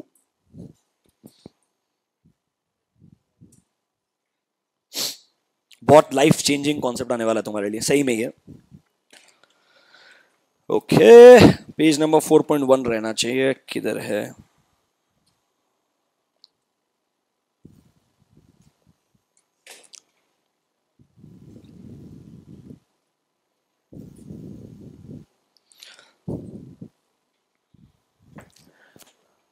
Are you all ready now? Online students, तुम्हारा रेस्पॉन्स बहुत ही घटिया लग रहा है। आई होप तुम लोग अभी तक सोए नहीं हैं। अभी तो शुरू भी नहीं किया बेटा पढ़ाना। ठीक है, रेडी रेडी रेडी है। 15-20 लोग तो जग रहे हैं, चलो। नहीं नहीं है अवेक, नॉट बैड। चलो शुरुआत करते हैं। So we gonna start with the e-commerce chapter. देखो नॉर्मली मैं चैप्टर 1 और 2 से शुरू करता हूं, ऑनेस्टली स्पीकिंग। अच्छा चैप्टर है वो दोनों, बट इन लास्ट 1.5 years हम लोगों ने एक्चुअली में रियल लाइफ में ई कॉमर्स का रेलेवेंस बहुत ज्यादा देखा है। So I thought maybe this time, starting with this chapter, you guys will be able to relate with things easier comparatively. और थोड़ा सा आपके लिए आसान शुरुआत रहेगा. धीरे धीरे एक बार आपका टेम्पो सेट हो गया, you all are at the same pace, तब हमको और मजा आएगा. फिर हम चैप्टर 1 and 2 पे जाने वाले हैं. Let's start with chapter number 4, which is gonna talk about e commerce. सबसे पहले here we gonna understand how is e commerce different from traditional commerce. मतलब ट्रेडिशनली जब हम बिजनेसेस रन करते थे, उससे ई कॉमर्स के अंदर क्या डिफरेंस है? What do you think is the difference? How will you actually segregate a e commerce based business in comparison with a traditional commerce business? Any example, कोई भी जो तुम लोगों ने एक्सपीरियंस किया होगा. तुम्हें आंसर देना पड़ेगा, मैं इतना परेशान कर दूंगा ना, ऑप्शन नहीं रहेगा. कुछ भी बोलो. Sir payment, good. कुछ भी बोलो ना, रेलेवेंट पॉइंट. डिजिटल पेमेंट्स आ गया, याद करो. डीमोनेटाइजेशन ने पेटीएम को सहारा दिया, पेटीएम ने बाकी सबको रास्ता दिखाया, and then Covid actually helped all of them to flourish. Do you agree with me? आज की तारीख में, कल का शॉकिंग बात बोलता हूं यार, कल मैं नीचे पनीर या ब्रेड परचेस करने के लिए, उसने बोला मैं कैश दे रहा था, सर प्लीज ऑनलाइन कर दो ना यार. मैं शॉक हो गया. It used to be like the other way around, and I am sure आप लोगों ने एक्सपीरियंस किया होगा. पहले वो लोग बोलते थे नहीं मेरे पास चेंज नहीं है, कैश ही चाहिए. वो याद है, चेंज नहीं हो तो 1 रुपए का चॉकलेट दे दिया तेरे को, साथ में पास दे दिया, कुछ तो दे दिया, राइट? अरे कुछ भी दे दिया यार, मतलब क्या है अभी. तो थिंग्स हैव चेंज टुडे. हर किसी ने वो अपना क्यूआर कोड लगा के रखा है इधर. वो तुम देखता उसको नीचे, इधर देख. और लोगों ने पता उसको स्पीकर भी लगा के रखा, मालूम है क्या? पेटीएम पे 40 रुपए प्राप्त हुए, ऐसा बोलता है कि नहीं बोलता है? That's a classic e-commerce का एक छोटा सा hint which is visible to all of us. Do you agree with me? चलो ठीक है. Payment mechanisms have changed. और कोई, how you believe traditional commerce and e-commerce में एक visible differences आपको पता है? और कोई example? Food delivery. Truly. मतलब अब तो बहुत, इधर बताएगा तुमको example. मतलब पहले सुबह उठ के खाना अब ऑर्डर किधर करना है, and some people make a cart. Ready रखते हैं, बस प्रेस करने का ढंग. अब मेरे को तुमको फूड कैसे ऑर्डर करते हैं ये सिखाने का जरूरत नहीं है. तुम लोग मेरे को बता सकते हैं कि सर कौन कौन सा कूपन कहां से ढूंढ के कैसे यूज करने का है. समझ रहे हो मेरा बात? तुम लोग ज्यादा चैंपियन रहोगे इस चीज के अंदर, ठीक है? और कोई, पेमेंट वाला पार्ट हो गया. डिलीवरी मैकेनिज्म काफी सिंप्लीफाई हो गया, स्मूथ हो गया. और आप चीज नोटिस किया गया एक चीज, दैट ये जो बिजनेसेस है इनका जो लॉजिस्टिक वाला पार्ट है वो काफी इंप्रूव हुआ है सिग्निफिकेंटली. बिकॉज उनको समझ में आया इधर वॉल्यूम बढ़ना शुरू हो गया. हालांकि वॉल्यूम बढ़ा, फिर भी उनका लॉजिस्टिक हैंडलिंग और इंप्रूव हुआ है. इसीलिए कंपनीज लाइक डिलीवरी, सुना है क्या? मतलब जो लॉजिस्टिक कंपनीज है उनके वैल्यूएशन स्काई रॉकेट चले गए, क्योंकि उनको समझ में आया that this e commerce is here to stay. पहले लोगों को लगा था कुछ ऐसा नहीं होने वाला है, ई कॉमर्स है अपनी जगह पे, ट्रेडिशनल कॉमर्स रहने वाला है, लोग अभी भी शोरूम में जाएंगे, कपड़ा वहीं से खरीदेंगे. मैं नहीं बोलता ऐसा नहीं होगा, it is going to be like this. ऐसा नहीं है, चल इंसान अगली बार खरीदने के लिए, टाइम पास करने के तो मॉल जाएगा पक्का. वो बोला 1.5 साल हो गया मॉल ही नहीं देखा है मैंने तो यार. समझ रहे हो मेरा बात? तो at least may be window shopping करने के लिए चले जाएगा. मे बी वहां पे वो फोटो खींच के क्यूआर कोड लेकर के, कोड वोड ढूंढ करके, ऑनलाइन ढूंढेगा सस्ता की तरह, फिर खरीद लेगा. इंडियन से डील करना बहुत मुश्किल है, तुमको बता रहा हूं मैं. But bottom line, overall logistic companies को रियलाइज हुआ that the volume is here to stay. ये फॉल नहीं होने वाला significantly. Do you get my point? तो लॉजिस्टिक मैकेनिज्म सिग्निफिकेंटली इंप्रूव है. लॉजिस्टिक में इंप्रूवमेंट हुआ, पेमेंट साइकिल अच्छा हो गया. और बोलो और क्या डिफरेंस विजिबल है? Capital cost cutting. Are you trying to say कि जो हमारे पास में ब्रिक एंड मोर्टार स्टोर्स होते हैं, मतलब जो फिजिकल स्टोर्स होते हैं, ये आपने नोटिस किया होगा बहुत सारे लोगों ने अपने ऑफिस स्पेसेस को कट डाउन किया है. अरे इंडिया में work from home used to be a joke. I will give you an example. 2009, lot of my friends, not 2009, sorry, 2012, 11, 12, lot of my friends after passing their BCom, they joined Google offices. And तब मैंने पहली बार सुना था work from home का concept होता है. मैं बात कर रहा हूं 2011-12 का. Do you get my point? तब ऐसा था 6 महीने में आप 3 या 4 दिन वर्क फ्रॉम होम कर सकते हैं. तो मैंने सुना वाह, मतलब घर से भी काम करने का ऑप्शन रहेगा. और जो लोग बिग फोर वगैरह में आर्टिकलशिप करते थे, मतलब उनके लिए तो ड्रीम्स ही थे वो, क्योंकि आप लिटरली क्लाइंट प्लेसेस जो होते हैं ना वहीं पे रहते थे, रहते ही वही थे. एक किट रखते थे कैरी अपना साथ में. आई एम नॉट किडिंग. अरे यार तू रात को 11:30-12 बजे जाएगा, सुबह 6 बजे वापस जाना रहेगा. तो आदमी रहता था मेरा जिंदगी उधर ही है. तो work from home used to be dream, and I am not exaggerating. And मैं सबसे ज्यादा शॉक्ड पता है क्या हूं? वो ऑडिट एंगेजमेंट ही घर से हुए हैं लास्ट 1.5 साल के अंदर. अरे बजाज फाइनेंस में भी किसी ने साइन किया है, रिलायंस में भी साइन किया. एजीएम है यार 3 दिन बाद में. मतलब लोगों ने घर से बैठ करके भी ऑडिट खत्म किए उन्हीं कंपनीज के जहां पर हम फिजिकली प्रेजेंट हुआ करते थे. So it has worked out, yes और नो? तो work from home is here to stay. तो बहुत सारे लोगों का कमर्शियल स्पेस का जो रिक्वायरमेंट है वो कम हो गया. कमर्शियल स्पेस का रिक्वायरमेंट काफी कम हो गया कंपैरेटिवली. सो अगर आप मुझे पर्सपेक्टिव से पूछोगे, कैपिटल एक्सपेंडिचर या आपका जो ऑपरेटिंग कॉस्ट है बहुत सारे एंटिटीज के लिए काफी हद तक रिड्यूस हुआ है. इसीलिए lot of IT companies and consulting companies have given lot of bonuses, increments and promotions to their employees. क्योंकि उनको एक्चुअली में एक बिजनेस रन करने के लिए जो खर्चा था ना वो काफी रिड्यूस हुआ है. अरे एम्प्लॉय को ट्रांसपोर्टेशन अलाउंस देना नहीं पड़ा. समझ रहे हो मेरा बात? और एम्प्लॉय ये नहीं बोल सकता है 2 घंटा ट्रैवल करने में, 2 घंटा आने में मैं 6 घंटे काम कर सकता है. अब बोला 10 घंटे घर पे बैठ के काम कर. अलाउंसेस क्या चाहिए? इंटरनेट स्पीड, जियो का 3 महीने के लिए 500 रुपए दे दे allowance.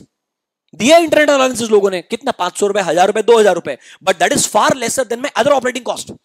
Do you get my point? That has helped lot of companies significantly कि उनके brick and mortar stores वगैरह कम हो गए. बट देखो ये ऐसा नहीं है कि परमानेंटली ऐसा रहेगा. People would want to go to offices and work. Rather अब उल्टा हो गया इंडिया में. अब जाते मैं ऑफिस जाना चाहता हूं. मैं आज सुबह यही बोला अपने को, मैं जाना चाहता हूं क्लास, मुझे कोई तकलीफ नहीं है. I will be more than happy. Do you get my point? Yes, you need to take a lot of precautions and all. It's not easy nowadays. अपना पानी का बॉटल भी साथ में कैरी करना, सब कुछ कैरी करना. जो तुम्हें इंस्ट्रक्शन दिए वो सब हम भी फॉलो करते हैं. It's all there. But yes, everyone wants to get out now. So yes, both the things are there. और क्या डिफरेंस है ट्रेडिशनल कॉमर्स और ई कॉमर्स में? कस्टमर रीच एक अच्छा चीज बोला. Sorry, reaching to customers has change significantly. एक जमाने में कस्टमर रीच मतलब क्या था? शॉप खोल के बैठे हैं, कोई तो आएगा आएगा आएगा, कोई आया और फिर अपना एक जो सेल्स वाला बंदा है, सेल्स वाली बंदी पीछे पड़ जाएगी, आपके ऊपर मस्त लगेगा, खिल के आएगा कलर. ऐसा होता था कि नहीं होता था? But how things have changed. आज की तारीख में तुम गूगल पे सर्च किया, I want to travel from Poona to Jaipur, हर फ्लाइट वाला तुमको फेसबुक पे गया, ट्रैवल, होटल प्लीज, टैक्सी ले ले साथ में. तू समझ रहा है मेरा बात? Things have changed. How do you really target a customer? And that is why privacy policy has become important for us, because everyone is tracking our day to day activities. Yes और no? तो एक काम करते हैं, बिना time waste किए, जो ICI ने आपको लाइफ चेंजिंग डिफरेंस दिया है वो हम डिस्कस करते हैं. इधर आइए, सही में लाइफ चेंजिंग है तुम्हारे लिए, बताता हूं. Come to page number 4A.2. Books है तो अच्छा बात है, नहीं है तो भी कोई दिक्कत नहीं है.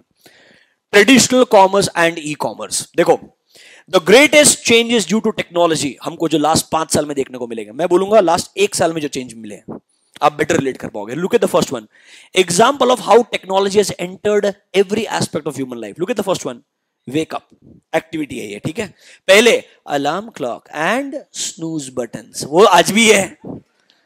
अच्छा तुम में से ऑनेस्टली बताओ, कितने लोग सही में पहली बार अलार्म के अंदर उठ जाते हो? पहली बार जब वो अलार्म बजता उठ जाते हो? सीरियसली? सीरियसली? शॉकिंग है यार. नाइस. मेरा एक दोस्त है, ठीक है, and we stayed together for CA final exam preparation long back. इस इंसान को उठाने के लिए 2 laptop and phone connected to a speaker, fire alarm सुना है क्या? फायर अलार्म आता है ना, वो लगाते थे, फिर भी नहीं उठता था ये. मतलब आई विल हैव टू, मैं सुबह उठ के जल्दी पढ़ाई करता था, मैं उठ करके आया, वो अलार्म सब बंद किया, उस इंसान के मुंह पे पानी डाल दिया, फिर उसके बाद वो ऐसे देखेगा, ठीक है, सो जाएगा वापस से. So I have seen that category of people as well. But still snooze buttons, नीचे आओ sir. Nowadays mobile alarms multiple types. मेरे को नहीं पता मोबाइल अलार्म मल्टीपल टाइप्स कैसे होते हैं, वो अलग अलग टोन लगाते होंगे यार तुम लोग, और क्या है. सम फोर्सिंग यू टू, अरे हाँ, some source forcing you to solve mathematical quiz before you snooze them. ये खतरनाक होगा. इन्होंने लिखा है, होगा यार कहीं तो. मैं तुमको क्या बोल रहा, कुछ कुछ चीजें अनरियलिस्टिक लगेगी, पर ऐसा नहीं हो सकता है. You never know, maybe something might be there कि आप स्नूज कर ही नहीं पा रहे हो उसको. आपको एक रिडल सॉल्व करने के लिए बोल रहा है, तुम फोन ही फोड़ दोगे मेरे को लगता है सुबह सुबह. मतलब मेरे साथ तो फेंक ही देगा साइड के अंदर उसको, ठीक है, या उठ के दूसरे रूम में जाके सो जाओ. मतलब सेकंड, मॉर्निंग चोर्स. आप उठेंगे, ब्रेकफास्ट बनाएंगे. आजकल sir multiple home delivery solutions है आपके पास में. नाइस. गोइंग टू ऑफिस, एक जमाने में ऑटो रिक्शा वाले के पीछे पड़े रहो, भैया भैया. Now we have Ola, Uber and एक ऑटो बुक्स करने के लिए जुगनू करके ऐप आया था ओरिजिनली. जब ओला उबर ने ऑटोज को एक्सेप्ट नहीं किया था originally, they were competitor to auto वालास, देन एक इंदौर में शायद मेरे हिसाब से, if I am not wrong, MP के अंदर जुगनू ऐप करके लॉन्च हुआ था कि आपको ऑटो रिक्शा आपके घर पे नीचे मिलेगा और साथ साथ में जो आपको ब्रेड चाहिए, पनीर चाहिए, टाइम पास चीजें चाहिए, वो भी लाके दे देगा साथ साथ के अंदर. You can book that ideally. It did not work because Uber Ola खा गए उसको भी. This is going to happen. This is called as consolidation. हर इंडस्ट्री में बहुत सारे नए प्लेयर्स आएंगे बट एक पॉइंट के बाद में गिने चुने प्लेयर्स ही बचेंगे. उसको कंसोलिडेशन बोलते हैं. नेक्स्ट देखो, ऑफिस एडमिन मतलब एडमिनिस्ट्रेटिव काम. एक जमाने में कुरियर शॉप पे जाओ, कुरियर दो, बार्गेनिंग करो. Now there is an example. नीचे आप एग्जांपल लिख सकते हो. शिप रॉकेट. शिप रॉकेट एक प्लेटफॉर्म है. तो सारे हमारे लॉजिस्टिक कंपनीज है वो सब वहां पे एग्रीगेटेड. जैसे उबर है एग्रीगेटर. एग्रीगेटर मतलब मालूम है ना क्या होता है? सारे सर्विस प्रोवाइडर्स को साथ में लेके आए एंड सर्विस रिसीवर्स को साथ में लेके आए, एक प्लेटफॉर्म क्रिएट किया. तो sir, users of the cab and the cab drivers all together on one platform. Shiprocket वैसे ही एक प्लेटफॉर्म है. लॉजिस्टिक कंपनीज जो कुरियर फैसिलिटी प्रोवाइड करती है, all of them are there and let's say all the customers who want to use these facilities they come to Shiprocket और वहां पे ऑर्डर प्लेस करते हैं. तो सर, ऑफिस एडमिन का चीजें बदल गया. नेक्स्ट देखो, procurement of all items including electronic, furniture, mobile phone, grocery, car, bike. आज की तारीख में सर कभी भी होता है, कोई दिक्कत वाला बात नहीं है. क्या आपको डिफरेंस समझ में आया इनका? ये लिखने का जरूरत लगता है आपको जिंदगी में? ऐसी चीजें कभी नहीं लिखेंगे. Difference between traditional commerce and e commerce. Useless है. आगे बढ़े. नोटबुक आओ, give a first aid. Notebook है तुम्हारे पास में? प्लीज एक नोटबुक ईआईएसएसएम के लिए, एक नोटबुक ऑडिट के लिए अलग से होनी चाहिए. अच्छे से समरी नोट्स बनाओ, खुद लिखो अपने हिसाब से. हैंडराइटिंग अच्छी बुरी जो भी है चलेगा. ठीक है, चलो give a heading. Chapter number 4. Everyone, घर पे जो बैठे वो लोग भी पेपर मत निकालना. कोई तो एक कॉस्टिंग में से फाड़ के एक पेपर निकालना, लिखना शुरू कर दिया. मत करो ये सब चिंदगिरी. EIS chapter number 4 e commerce. EIS chapter number 4 e commerce. EIS chapter number 4 E commerce. Write down point number 1. Difference between traditional commerce and e commerce. तुम बोलोगे सर वही तो वो आपने बोला नहीं लिखना है. मैं बताऊंगा क्या लिखना है. Difference between traditional commerce and e commerce. Difference between traditional commerce and e commerce. अब हम कुछ ऐसा डिफरेंस पढ़ेंगे जो आपको एक्चुअली में अगर एग्जाम में क्वेश्चन आया तो लिखना पड़ेगा. देखो, इन्होंने ना सही में मॉड्यूल के अंदर बहुत चीजें लिखी है. आपको सही में आइडेंटिफाई करना है क्या चीज मेरे को एग्जाम क्वेश्चन के हिसाब से आंसर करना है, क्या चीज हंस के मुस्कुरा के निकल जाने का है. ठीक है, अब हम जो डिफरेंस पढ़ने वाले हैं उसमें बहुत सारे पॉइंट्स लिख करके दिए. बहुत सारे वो लिखते हैं मतलब निबंध जैसे लिखते हैं. 3 पेज रहेंगे, सब पढ़ेंगे आराम से. जो भी तुम्हें 5 पॉइंट अच्छे लगेंगे तुम लिख लोगे अपने हिसाब से. पहले एक बार डिस्कस करें सारे के सारे points. Should we get started? चलो जल्दी जल्दी पढ़ते हैं, फटाफट से आओ. सबसे पहले डेफिनेशन क्या है? मैं नहीं पढ़ाऊंगा, खुद से पढ़ो. Very difficult.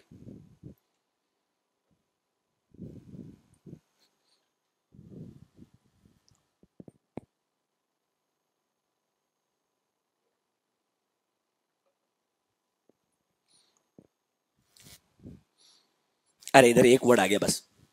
कॉमर्स कॉमर्स है बस, ये इलेक्ट्रॉनिकली है. ठीक है, आगे बढ़े. चलो sir, transaction processing very difficult. Manual, electronic. Availability for commercial transactions. Sir हमारे पास जो नॉर्मल टाइम रहता है 6 AM से 9 AM से लेकर के रात को 7, 8, 9 बजे तक का, एज फॉर लीगल या रेस्पेक्टिव लॉज जो आपका टाइम जोन है उसके हिसाब से आपका शॉप ओपन रहेगा, फिजिकल स्टोर ओपन रहेगा. This is 24/7. रादर मैं आपको पक्का एक बात बोलता हूं, आने वाला टाइम में ऐसे स्टैटिस्टिकल नंबर्स आएंगे. There is something called as thrift shopping.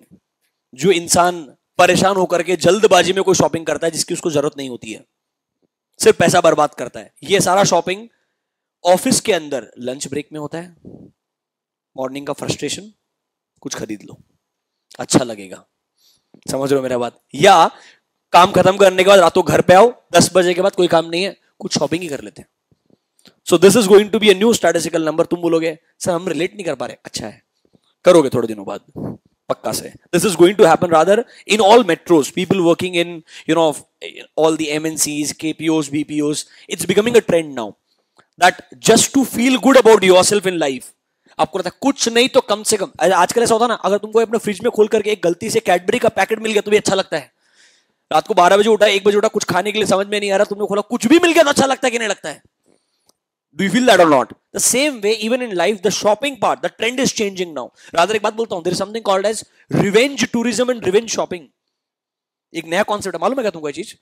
क्योंकि आपको एक साल घर में रखा, अब तुम वो फ्रस्ट्रेशन में आके मैं बाहर जाऊंगा, मेरे को जरूरत नहीं, मैं बाहर ही जाऊंगा बस। This is called as revenge tourism. Rather Europe में सबसे कॉमन है ये, यूरोप एंड यूएस के अंदर they have opened up. Yesterday I think 2 days back only I saw a match, soccer match, there were 70,000 people in the stadium in Budapest. 70,000 people. जब मैंने पहली बार देखा बोला शुड ऐसा होगा। You know, in India we are in a struggling position right now. Do you get my point? 70-80,000 people imagine करना भी मुश्किल है, समझ रहे हो मेरा बात? But still this is going to become little normal. So एक अलग तरीके का ट्रेंड डेवलप होगा because it is accessible at any point of time. You will end up making that decision. एक पॉइंट आएगा आगे। कैसा होता है, तुम अगर शॉप में गया, तुम जब एंटर किया तो सोचा मैं कुछ खरीद के जाएगा, बट मे बी देखने के बाद, बात करने के बाद मूड खराब हो गया, किसी का फोन आ गया, तो वहां से निकल जाएगा बाहर। क्योंकि प्रोसेस लंबा है, तुम ट्राई करेगा, पहनेगा, सोचेगा, पेमेंट करेगा, फिर पेमेंट कैसे एक्सेप्ट कर रहा है। But if you are sitting online, तुमको ट्राई करने का तो ऑप्शन ही नहीं है अभी। तो तुमको अच्छा लग रहा है, पेमेंट करने में लगने वाला 3 सेकंड है, तो तुम इमीडिएटली बाय कर लेगा। That really helps to convert customers easily, because इतना सिंपल आपको लगता है यार कर ही लेते ना। Do you get my point? User interface has been such an important part, and that is going to help lot of companies to, you know, crunch big numbers. बड़ा numbers crunch करने में help करेगा उनको। ठीक है, जाने दो अभी के लिए। Availability 24/7. Next, nature of purchase. Sir, goods can be inspected physically before purchase. ये तो Indians का ट्रेंड ही है। एक बार चेक कर लो, सफाटा वटा तो नहीं। अरे यार शॉप में खरीद रहा तूने यहाँ, फिर भी अपने को डाउट होता है कि नहीं होता है आइडियली। और पता है एक सबसे बड़ा कॉमन चीज, if you are buying a white shirt, even I have done that, ये मेरा भी प्रॉब्लम है। While buying a white shirt, ये व्हाइट और वो व्हाइट में डिफरेंस है, सेम ही शर्ट है, सेम है, सब कुछ सेम है, ये व्हाइट बेटर लग रहा है। ऐसा होता है कि नहीं होता? It's all there in the head. Do you get my point? But when you are buying online, that concept is not there. Goods can not be inspected physically before purchase. Customer interaction face to face, and this is very different. Next, business scope, ये बिल्कुल relevant point है। Limited to a particular area, and here you will have a, देखो world wide reach इतना थोड़ा सा आसान है, but हर बिजनेस का वर्ल्ड वाइड रीच नहीं होता है। It can be city wide, pan India, then some of the businesses will have a global reach for sure. Is that clear to you? आपको लगता है कि यहीं से कोई 4 पॉइंट बना सकता हूं मैं आराम से? हाँ या ना? चलो एक काम करो, इनमें से कोई भी 2 पॉइंट पिक करो और लिखो नोटबुक के अंदर आराम से। अब मेरे को पता तुम कौन सा लिखोगे, मैं बताता हूं तुमको। बोल दो ना, तुम इन्हें 2 पॉइंट बोला ना, मतलब तुम लिखोगे या तो ये वाला या ये वाला। एक बच्चे ने मस्त लिखा, sir can't use bargaining skills. E commerce का एक फायदा। अरे हाँ, lot of people are actually happy. So I know lot of suppliers, जो लोग Amazon या Flipkart के थ्रू सेल करते हैं, वो बोलते हैं फाइनली एक प्रॉब्लम खत्म हुआ, वरना इंडिया में अगर किसी को कुछ खरीदना ही है, वो श्योर भी है, फिर भी वो एक बार बार्गेनिंग करने का ट्राई तो कर ही लेगा। And do you know bargaining is considered as insult in lot of other countries. अगर तुम ऐसा बार्गेनिंग करोगे ना, लॉट ऑफ अदर कंट्रीज में बाहर जाके, उनको ऐसा इंसल्ट लगता है कि आप ऐसा कैसा बात कर रहे हो मेरे साथ में। इंडिया में नहीं किया तो इंसल्ट हो जाएगा। ठीक है, कोई भी 2 पॉइंट लिख लो, सिर्फ 2 ही लिखना, आगे वाले 2 पेज में और कंटेंट है, उधर से भी उठाएंगे कुछ कुछ।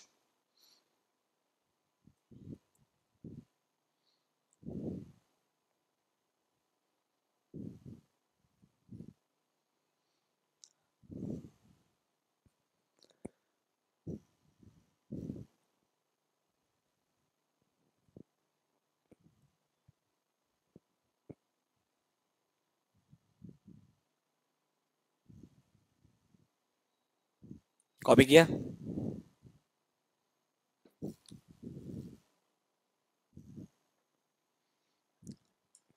चलो आगे बढ़ते हैं। Next, information exchange. There is no uniform platform for exchange of, मतलब ये बोलता है ट्रेडिशनल बिजनेसेस के अंदर कोई एक फिक्स प्लेटफॉर्म नहीं है। It's basically person out there, उनसे आप क्वेश्चन पूछोगे। और पता है कभी कभी ऐसा होता है इन ट्रेडिशनल बिजनेसेस, आपको ऐसा लगता है जो वो इन्फॉर्मेशन दे रहा है शायद वो गलत भी हो सकता है।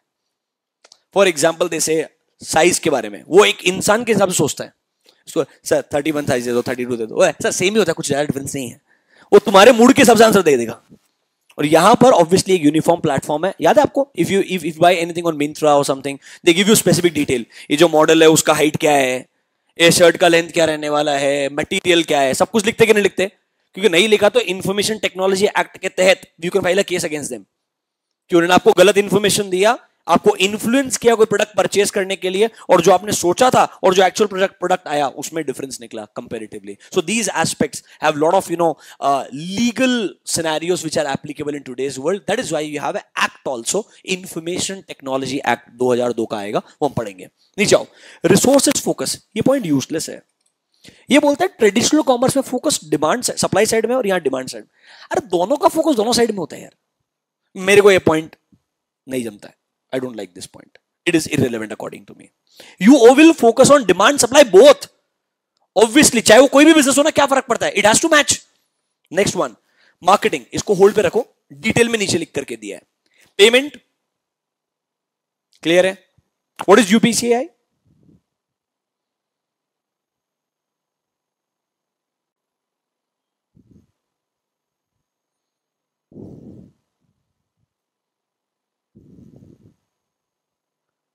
यूपीआई पेमेंट्स नहीं सुना क्या? अरे वो सी बीच में जबरदस्ती लिखा है यूपीआई पेमेंट्स के एप्लीकेशन जो होते हैं.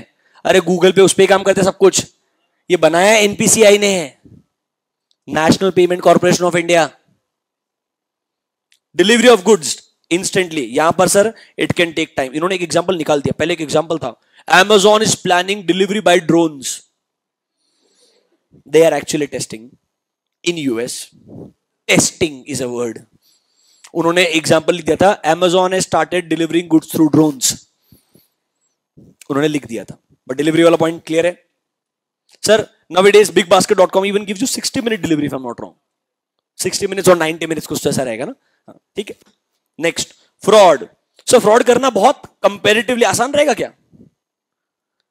नहीं सर, क्योंकि इंटरैक्शन में तो फ्रॉड नहीं होगा एज सच. यहां पर देखो, lack of physical presence in the markets and unclear legal issues give loopholes for frauds. rather एक unfortunate statistics बताता हूं आपको मैं. इंडिया में जो ई कॉमर्स सेलर्स हैं, they are unhappy with the return concept. क्योंकि इंडिया में लोग उसका गलत इस्तेमाल करते हैं. आपने प्रोडक्ट मंगाया, उसको आपने ट्राई किया and that is not return in a good condition.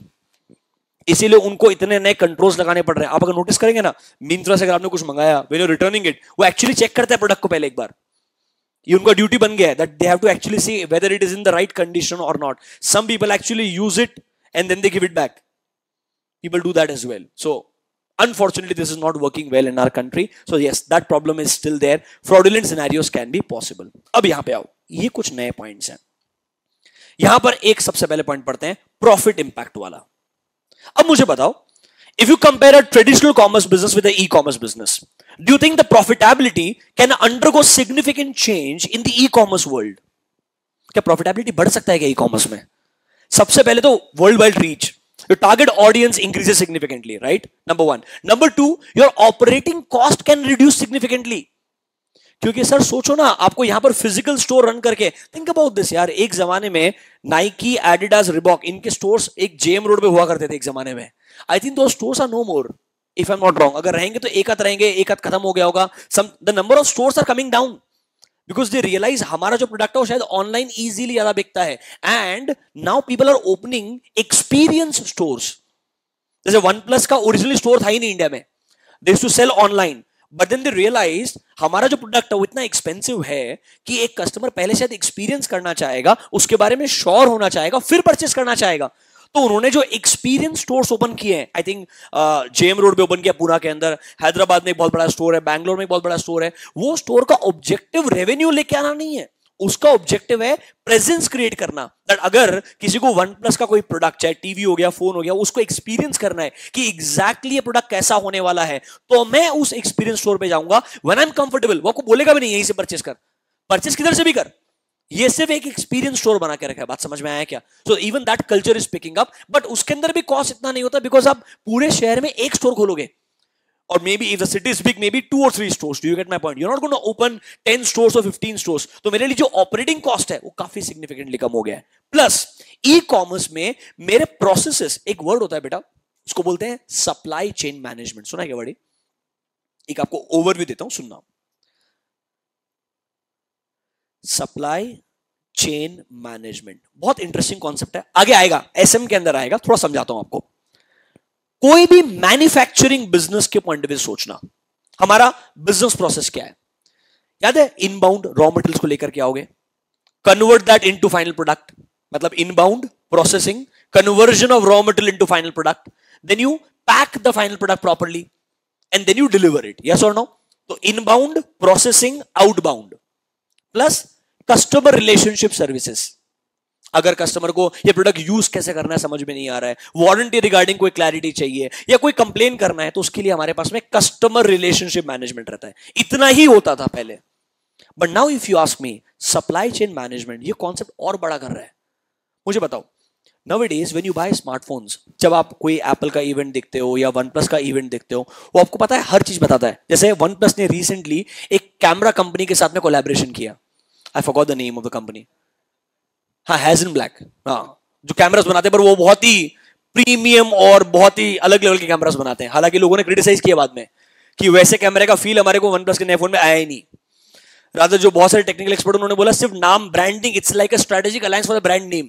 Real life में वो कैमरा के अंदर कोई इंप्रूवमेंट नहीं है। Do you get my point? तो सर अब क्या हो गया है, नाउ कंपनीज वो रॉ मटेरियल कहां से प्रोक्योर करते हैं, क्या रॉ मटेरियल यूज करते हैं एक डब्बे को बनाने के लिए या प्रोडक्ट को बनाने के लिए, कौन सा चिप्स यूज करते हैं, उनका फॉर एग्जांपल लेट्स से जो सॉफ्टवेयर कैपेबिलिटी है, उनके डेटा सेंटर्स कहां पे एग्जिस्ट करते हैं, विद इन इंडिया है या अब्रॉड में, लेट्स से यूएस के अंदर है, यूरोप के अंदर है। अब वो हर चीजों को एक साथ में रिलेट कर रहे हैं, वो बता रहे हैं ये प्रोडक्ट एक्चुअली में कहां से आकर के आपने कंज्यूम किया। और फाइनली पता है कुछ कंपनीज ये भी बोलती है, फॉर एग्जाम्पल एप्पल तो आपको इनडायरेक्टली ऐसा बोलता है, आप जब नया फोन पे शिफ्ट कर रहा है या नया आईपैड पे शिफ्ट कर रहा है तो एग्जिस्टिंग वाला हमें ही दे दें। This is going to pick up in India also, because finally Apple India का ऑनलाइन स्टोर ओपन हुआ है।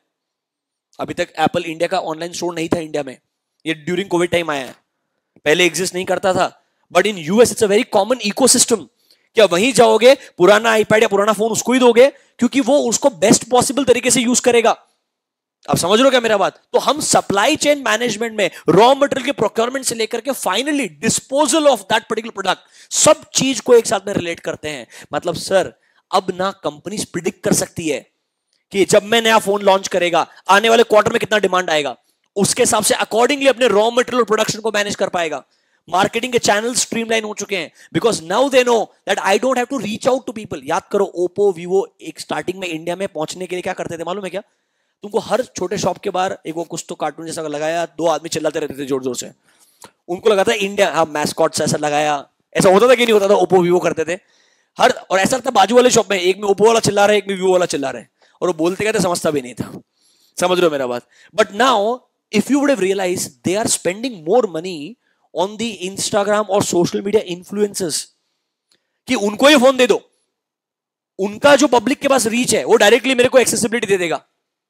Do you get my point? So the way you target people is also undergoing significant change. So मेरे को profitability में बहुत impact मिलेगा। देखो सबसे पहला चीज सर, मैन्युफैक्चरर के लिए प्रॉफिट मार्जिन बढ़ जाएगा, क्योंकि याद है एक जमाने में manufacturer, then you have wholesaler, then you have retailer and then you have the customer.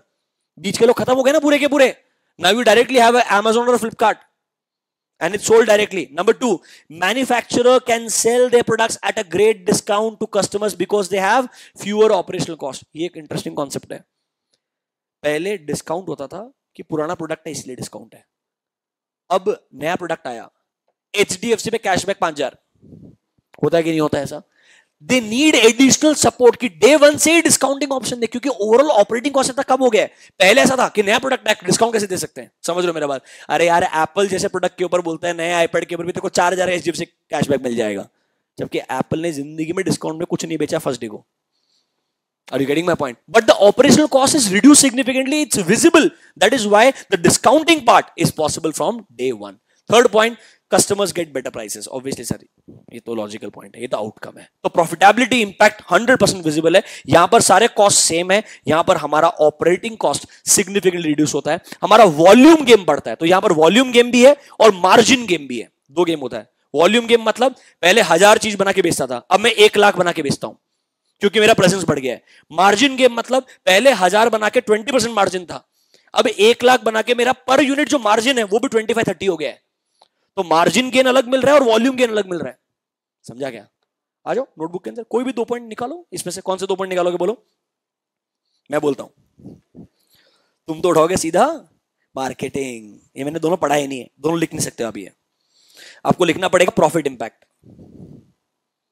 नहीं सर, लिखना पड़ेगा।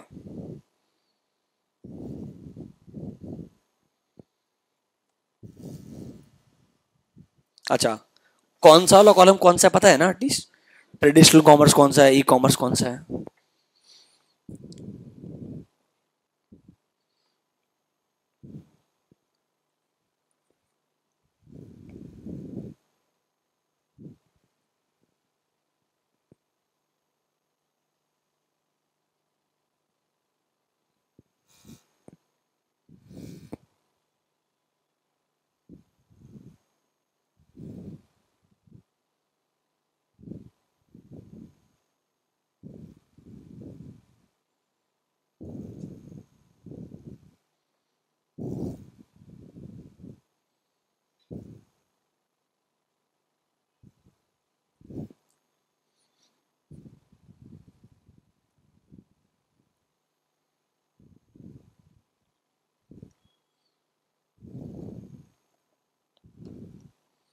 घर पे जो बैठे हो लिख रहे हो क्या? उनका तो कोई भरोसा ही नहीं है। तुम लोग जो घर पे थे तुम लोग लिखते थे क्या? पक्का?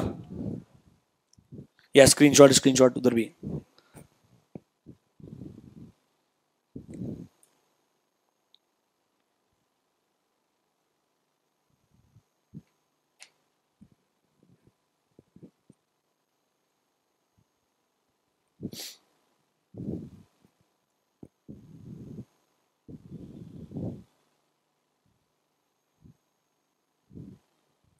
कॉपी किया?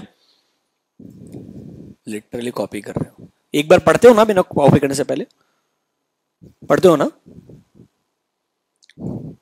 आगे बढ़े? पक्का? चलो एक इंटरेस्टिंग चीज पढ़ते हैं, इधर आओ।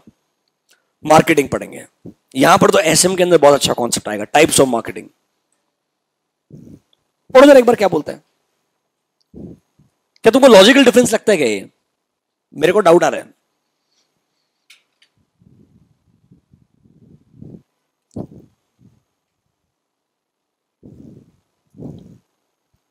One way marketing. What is one way marketing?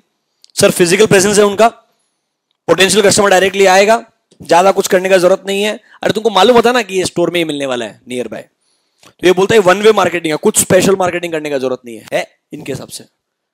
Actually one way marketing का मतलब होता है a marketing which is specific to a particular person. So where let's say one way marketing and one to one marketing, दिख रहा है क्या? दोनों दोनों इंटरचेंजेबल यूज होते हैं। वन टू वन मतलब पर्सनल कम्युनिकेशन। याद करो एक जमाने में हार्पिक का एड आता था बहुत पहले, क्या आप तैयार है, मैं आ रहा हूं आपके घर पे। अरे personal selling is basically when people used to go door to sell a Wikipedia book to you. अरे वो कुछ तो साइंस एनसाइक्लोपीडिया की बुक्स बेचते थे ना तुमको आकर के, ऐसे बेचते थे ना एनसाइक्लोपीडिया के बुक्स आकर के तुमको। तो वो डोर टू डोर मार्केटिंग था, जहां पर हम एक पर्सन को डायरेक्टली टारगेट कर रहे हैं। ये बोल रहा है वन टू वन मार्केटिंग हम यूज करते हैं ई कॉमर्स में। देखो वन टू वन मार्केटिंग के ना दो मतलब है, सुनो मेरा बात। एक हो गया पर्सनल मार्केटिंग, मतलब डोर टू डोर जाके जो मार्केटिंग होता है। और दूसरा वन टू वन मार्केटिंग पता क्या होता है?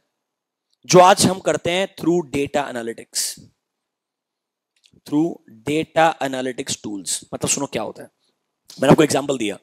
आपने सर्च किया एक flight from Pune to Bangalore example.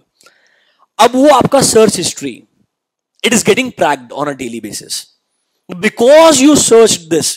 वो आपको अगर आप सोशल मीडिया पे कहीं पर भी है, चाहे आप फेसबुक के ऊपर है, इंस्टाग्राम पे, वहां पे बताएगा दैट ये फ्लाइट स्टार्टिंग टू 999 और जानबूझ के उसमें दिखाएगा भी पुणे टू बैंगलोर, क्योंकि आपने वो सर्च किया था गूगल पे। Do you get my point? फिर आपको रेस्पेक्टिव होटल के बारे में ऐड करेगा। मतलब ये वन टू वन मार्केटिंग, मतलब एक पर्सन का स्पेसिफिक सर्च को आप पकड़ लेते हो एंड उसके ऊपर उसको ही ड्रैग कर रहे हो कि तू ये कन्वर्ट कर। अरे यार तूने कोई शूज देख लेना मिंत्रा पे, तेरे को वही दिखते रहेगा सब जगह पे, because all channels are connected. अरे इससे शॉकिंग, सबसे शॉकिंग, ये मैंने एक्सपीरियंस किया था 3-3.5 साल पहले का बात है। एक फ्रेंड के क्रेडिट कार्ड से यूएस के अंदर ग्रीन टी का पैकेट खरीदा। अब ये इंसान लेट्स से एक्स कंपनी का ग्रीन टी खरीदता है, मैंने गलती से कोई वाई कंपनी का ग्रीन टी खरीद लिया। Visa and Mastercard provides this information to respective green tea selling companies online. After coming back, when you use Instagram or any social media website, they'll start showing you that green tea का ad everywhere. इसमें ये अलग अलग flavour भी है, and if that happens to you on the same day, तुम डर जाएगा। तुमको लगेगा is someone tracking me? The reality is yes, it is bad, and trust me, we are going in the worst direction. They are going to track you from every aspect. For example, जो Google Home हम use करते हैं, everything tracks your information. Rather तुम, I hope you know this. You know, this was a big question. Even Tesla, originally Tesla ने क्या बोला था मालूम है क्या? Tesla car works like an operating system. When you enter the car, you say user 1 to 3, 3 user saved है. मैं बोला मैं user 1 है, वो ऑटोमेटिकली कार का सीट एडजस्ट कर देगा तेरे हिसाब से. समझ रहे? स्टेयरिंग का साइज जो तेरे को जो लेवल पे चाहिए वो स्टेयरिंग का लेवल सेट कर देगा. It works like an operating, it's like you are using a mobile phone. Do you get my point? That's how the car works. Do you get my point? वो सब कुछ याद रखता है. तो आपको दिमाग में क्या डाउट आएगा? अगर मैं जो ट्रिप्स लेता हूं इस कार से, वो ये ट्रिप का डेटा भी स्टोर करता होगा. मैं कौन से रूट से कहां गया, कहां पर रुका, कितने टाइम तक रुका. Do you get my point? And all this data ideally will get reflected on the Tesla core server. Don't you think that? होता ही होगा ना ऐसा. So people started questioning, what about my privacy? That is going to be a very big challenge. Rather, I'll tell you what, there is going to be no new social media. वो जो Clubhouse करके एक आया ना, उसका भी next level आएगा. क्या आएगा मालूम है क्या? I will decide who can know about me. So let's say I want only, so I thought of this some years back कि कोई ना कोई ऐसा करेगा पक्का से. So what I thought is basically just imagine like this. This is my house. In house, room number 1, I want only my school friends to be there. So if I share something, only my school friends should see, not my students. So then I put all my students in group number 2, let's say for example, and only my students. So you should be able to control कि exactly कौन क्या information access कर रहा है और कौन कैसे react कर रहा है. Otherwise, I hope you know that all celebrities, all TV journalists, and even teachers, they all go through significant problem on social media. If you say something, if you write something, India के अंदर वहां abuse तो मतलब next level है. And you can't do anything. Population इतना बड़ा है, तुम किस को आंसर देगा? People have tried. It is thankfully not happened with me as of now. That I'm not even there. I'm just there. So it is very bad for a lot of people. People go for therapy after that just for information. And it's common. It's nothing to laugh about. It's their day-to-day business life. Just think about this. You are the anchor for a, let's say, news channel. You share your views there. People don't like it on Twitter. And some people like it. The people who like it, they just look at and smile. Those who don't like, they write. There's a difference. So you get to see only who don't like you. Are you getting my point? So one-to-one marketing सही मायने में actually होता है एक person के daily basis पे search history को track किया जाए, वो क्या प्रोडक्ट कंज्यूम करना चाहता है, फिर उसको वो प्रोडक्ट को मार्केट किया जाए. ये एक्चुअली में वन-टू-वन मार्केटिंग होता है. इन्होंने देखो क्या बोला है वन-टू-वन मार्केटिंग. ढंग से सुनना. You have to invest more money, more time, more effort to acquire a customer. I am not going to disagree. Online आपको एक टारगेट कस्टमर को अक्वायर करना आसान काम नहीं है. ज्यादा एफर्ट लगेगा, ज्यादा पैसा लगेगा. नीचे देखो, they have to advertise their presence more aggressively on the internet. I agree with you. एक नया बिजनेस को अग्रेसिवली जाकर के अलग अलग जगह, अरे यार सोचो ना, तुम इंडिया में बिटकॉइन खरीद सकता है, कितने सारे पोर्टल आ गए. इधर ही खड़े होकर के 2 साल पहले मैं बोला था 100% एक इधर ही यहीं पे 2 साल 2.5 साल पहले जाकर के मैंने बोला था. So there is something called as Coinbase, जो यूएस का एक लिस्टेड एंटिटी है अभी, जहां पर आप क्रिप्टो करेंसीज बाय और सेल कर सकते हो कॉइनबेस करके. समझ रहे हो मेरा बात? उसका एक बड़ा कॉम्पिटिटर है Chinese entity Binance, BINANC. Binance बोलते, बाइनेंस बोलते लोगों ने वो मॉडल वहां से कॉपी किया, इंडिया में क्रिएट किया. बट इंडिया में लोग डर क्यों रहते? RBI was against it. Finance Ministry was against it. I'm talking about cryptocurrencies for your information. But now, did you realize that जो बैंकर्स मना कर रहे थे, जैसे कॉइनेक्स करके ये वजीर जो भी है, वजीर एक्स करके है, बहुत सारे हैं. समझ रहे हो मेरा बात? हर दिन दूसरा नया आता है आजकल तो यार. वो तुम अगर टीवी हॉटस्टार पे तुम मैच देख रहे ना, तुमको 4 ऐड मिल जाएगा अलग अलग. अब सबको लगता है इंडिया में सबको क्रिप्टो करेंसी खरीदना है. This will stay for 6 months, then people will forget once again. क्योंकि हर नए पोर्टल को प्रेजेंस क्रिएट करने के लिए वहां जाना जहां मासेस है. मासेस कहां है? क्रिकेट मैच में, या कोई नया टीवी का वो मूवी का स्क्रीनिंग रहेगा, राधे वाधे उधर रहेंगे. एक एग्जांपल दे रहा हूं तुमको मैं, no offence to anyone, choice, but you know what I mean, right? तो रेस्पेक्टिव जगह वहीं वो आके अपना प्रोडक्ट को प्रमोट करेगा ना यार. तो बेसिकली अग्रेसिवली पैसा खर्च करना पड़ता है. You to spend lot of money to actually reach to the customer. और देखो इनके हिसाब से this is called as one to one. अरे भाई this is not called as, I will share an article today with you, एक पूरा detail के अंदर one to one marketing real life में क्या अलग अलग अरीना से हो सकता है, ये वन टू वन मार्केटिंग नहीं है। बट सर हमें क्या लिखना पड़ेगा, ई कॉमर्स में कौन सा मार्केटिंग यूज करते हैं, कौन सा मार्केटिंग यूज करते हैं, वन टू वन। और सर ट्रेडिशनल कॉमर्स में वन वे, एक ही एंट्री है, इंसान आएगा उससे बात करेगा उससे कम्युनिकेट करेगा, मार्केटिंग खत्म। It's illogical but that's how it is. One to one marketing in real terms mean actually, अगर तुम मुझे पूछोगे ना ट्रेडिशनल कॉमर्स का example one to one marketing है, I'll prove it to you. You have good relationship with people who work at neighboring shops. For example, the kirana guy. You know that person.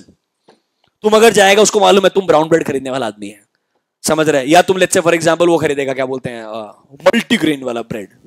एक example दे रहा हूं, समझ रहे हो, मैं तुमको अमूल वाला मिल्क नहीं चाहिए, दूसरा वाला मिल्क चाहिए, एक एग्जांपल दे रहा हूं। This is one to one relationship. He will sell it to you more easily because he knows you, your preferences. Are you getting my point? For example, तुम अगर वेजिटेरियन है, प्योर वेजिटेरियन नहीं, vegetarian है, समझ रहे हो मेरा बात, तुमको कोई वो केक तुमने पिक किया होगा उसके अंदर लेट्स से रेड मार्क रहेगा, तो बताएगा आप ये कंज्यूम मत करो, ये वाला कंज्यूम कर लो। This is actually one to one marketing originally. Today one to one marketing is through your search history, tracking your activities. तो वन टू वन मार्केटिंग यहां से यहां तक आया है, वो दोनों लोग यूज करते हैं यार। Do you agree with me?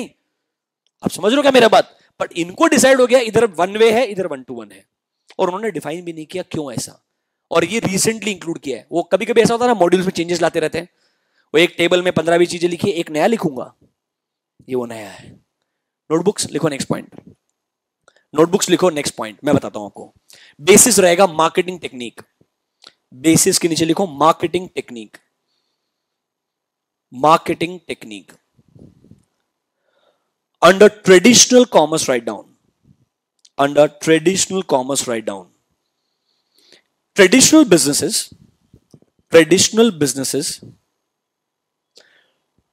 don't spend a lot of money,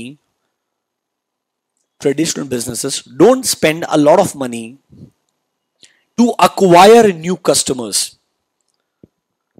to acquire new customers in comparison to e-commerce businesses, to acquire new customers in comparison to e-commerce businesses due to their limited physical presence, due to their limited physical presence, due to their limited physical presence, and maybe a direct or indirect relationship, maybe a direct or indirect relationship with a potential customer, direct or indirect relationship with a potential customer, direct or indirect relationship with a potential customer. देखो क्या बोलने का try कर रहा है। Normally traditional businesses in comparison to e commerce businesses कम पैसा खर्च करते हैं क्योंकि उनका प्रेजेंस लिमिटेड है, तो उनको इसके एरिया के आसपास ही मार्केटिंग करने का है। या इंडिया में सबसे कॉमन चीज क्या आपने देखा होगा, जो अगर आप ई कॉमर्स दुनिया को निकाल दो, think about 10 years back, you buy a new car. एक जमाने में कार के अंदर ऑडियो सिस्टम भी नहीं आता था, ऑडियो सिस्टम भी आपको जाके लगवाना पड़ता था, सीट कवर्स आपको लगवाने पड़ते थे, समझ रहे हो क्या मेरा बात। बाद में उन्होंने चीजों को कंबाइन किया, अपने बिजनेस एक्टिविटीज को इंटीग्रेट किया, बताऊंगा आपको एसएम के अंदर में। बट तब आप क्या करते थे, अरे यार वो जान पहचान वाला है, उसके पास में ऑडियो सिस्टम का दुकान है, तो because you know that person, that is why you go to that person. उसके बाजू में 5 दुकान और होती है बट आप उसी के पास जाते हो, यस और नो। तो हमारे पास जो मार्केटिंग के लिए नॉर्मल ट्रेडिशनल बिजनेस कंपैरेटिवली कम पैसा खर्च करते हैं, ये हम अग्री कर सकते हैं। फॉर एग्जांपल तूने पूना में बेकरी शॉप ओपन किया, तो तू पूना के रेडियो में बोलेगा ना सिर्फ पूना पूना में बताए, बैंगलोर वाले को बता कि क्या फायदा पूना में नया बेकरी शॉप खोला है, ऐसा कोई तो आएगा ना, अरे you know what I mean right. Logical है कि नहीं है? But in comparison to that, in the e commerce world the amount of efforts required is very high. But I tell you what, यहां पर भी फायदा इकोनॉमीज ऑफ स्केल का है। मैं भर भर के एडवर्टाइजिंग करेगा, कोई ना कोई तो पकड़ा जाएगा। अरे यार मैं हॉटस्टार पे मतलब एक मैच चल रहा है, मैच के अंदर दिन में 50 बार ऐड आएगा, अरे 50 बार ऐड में कोई तो इंसान कभी तो वो देखेगा, उसको अच्छा लगेगा और बिटकॉइन खरीद लेगा वो ऐप डाउनलोड करके. सो इकोनॉमिक्स ऑफ स्केल का फायदा भी मिलता है because you are dealing with masses directly. Do you get my point? Under e commerce write down, under e commerce write down, e-commerce businesses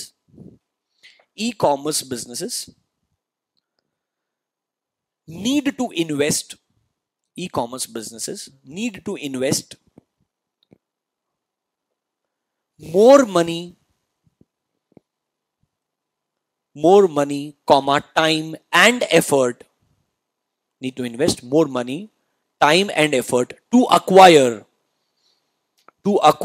new customers, to acquire new customers. Full stop, continue. All e-commerce businesses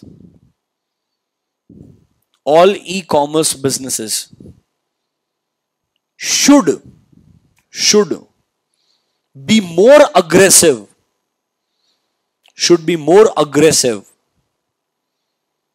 in creating their online presence, should be more aggressive in creating their online presence,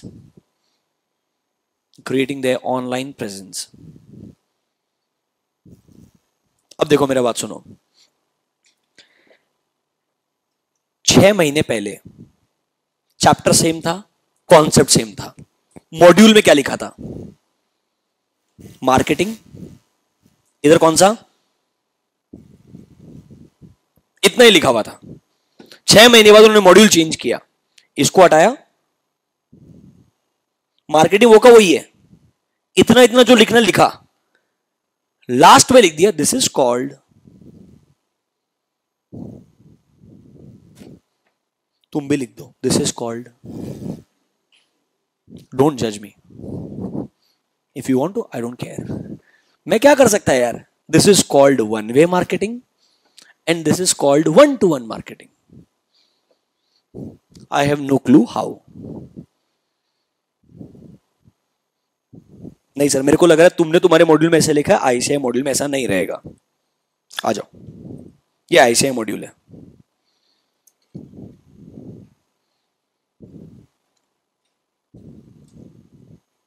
match कर लो match.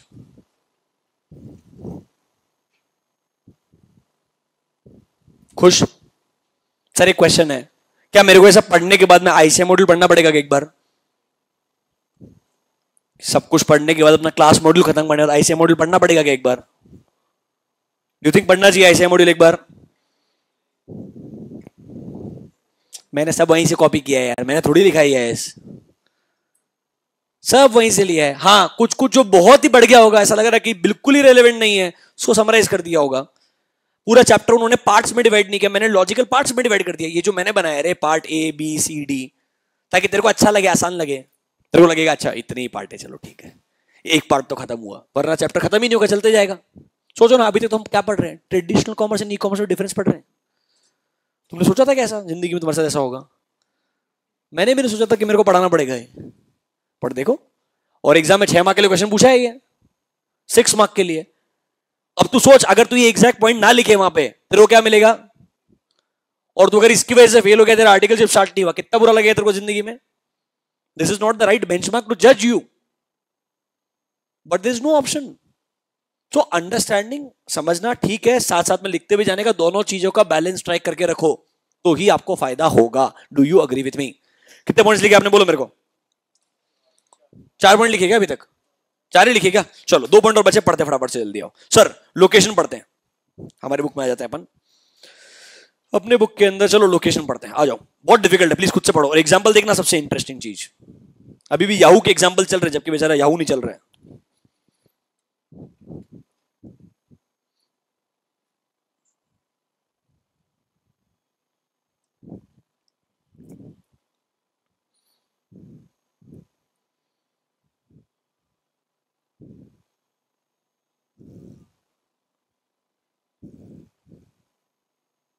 Sir ये तो हमको मालूम है, logical है कि नहीं है? इसलिए हर किराना शॉप खुलता है सबसे पहले. कोई भी नया एरिया में नया बिल्डिंग बनना शुरू हुआ, किराना स्टोर वाला पहले आ जाता है. Convenience, and that is going to help you. For example in the morning you go for a jog, तुमको जो बेसिक चीजें चाहिए वहां मिल जानी चाहिए यार. बिग बास्केट का वेट करेगा क्या?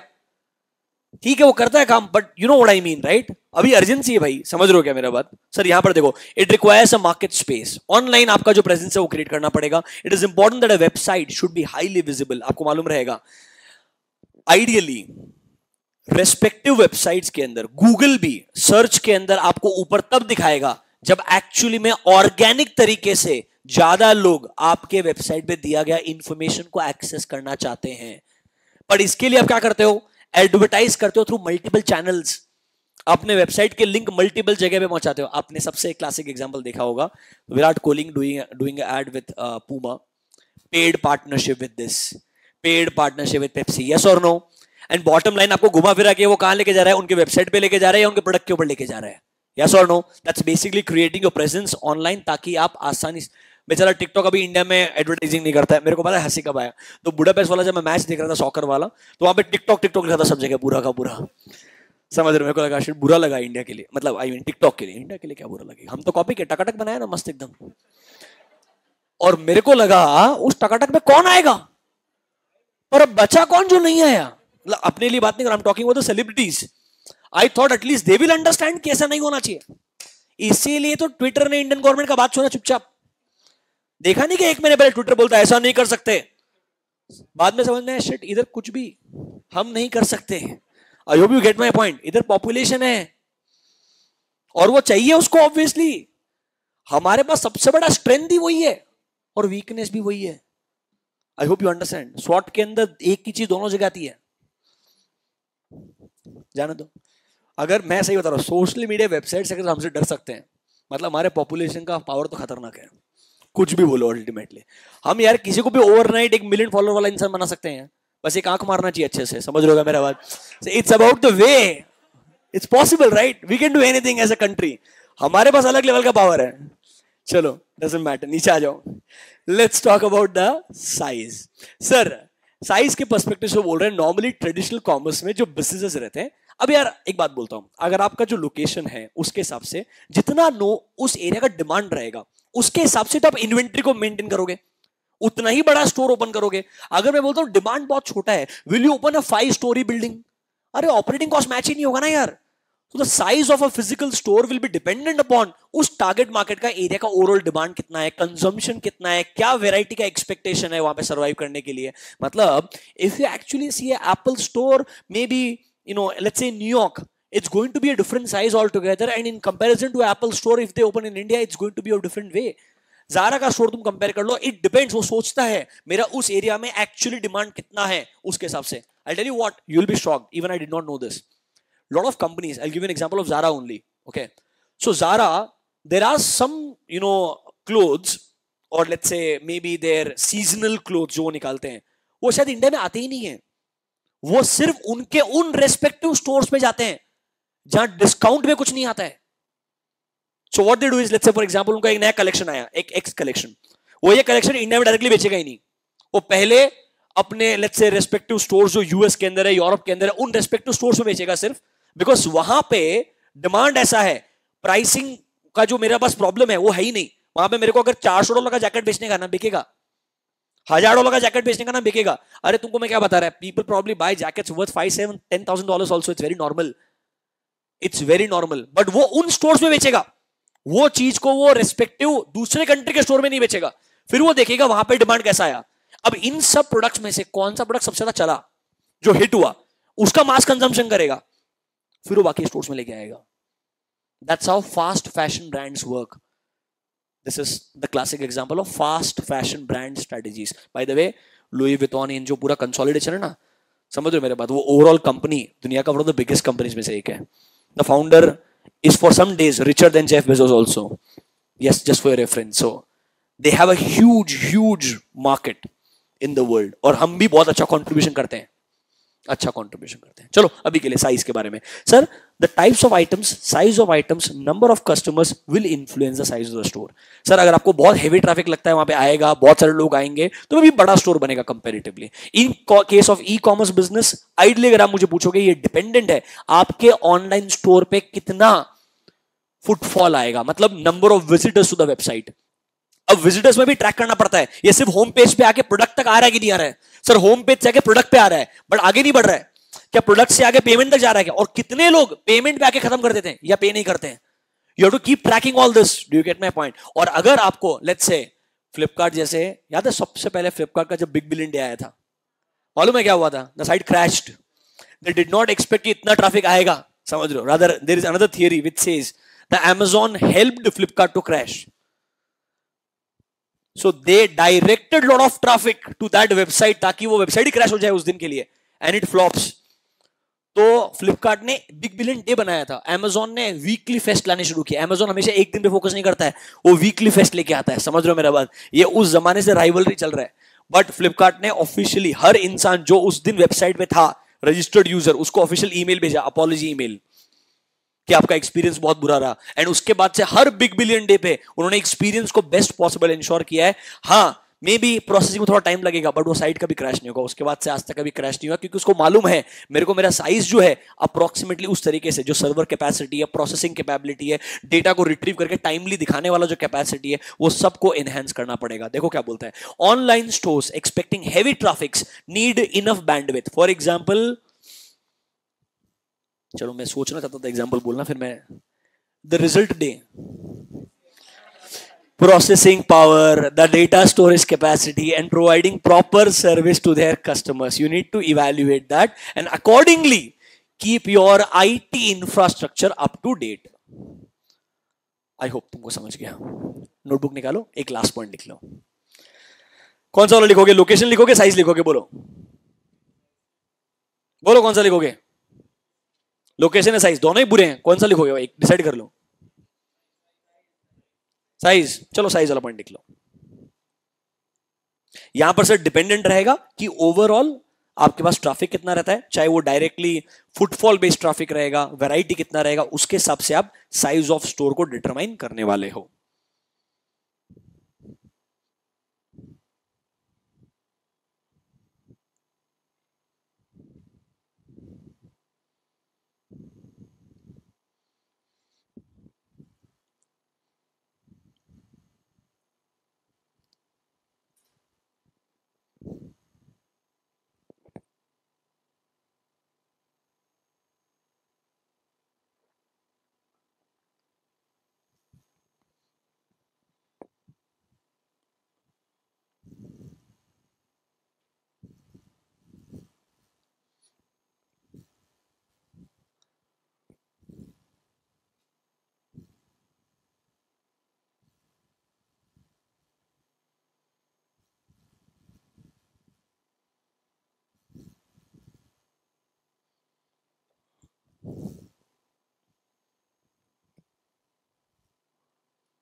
बेटा आवाज इसलिए नहीं आ रही क्योंकि मैं कुछ बोल ही नहीं रहा हूं।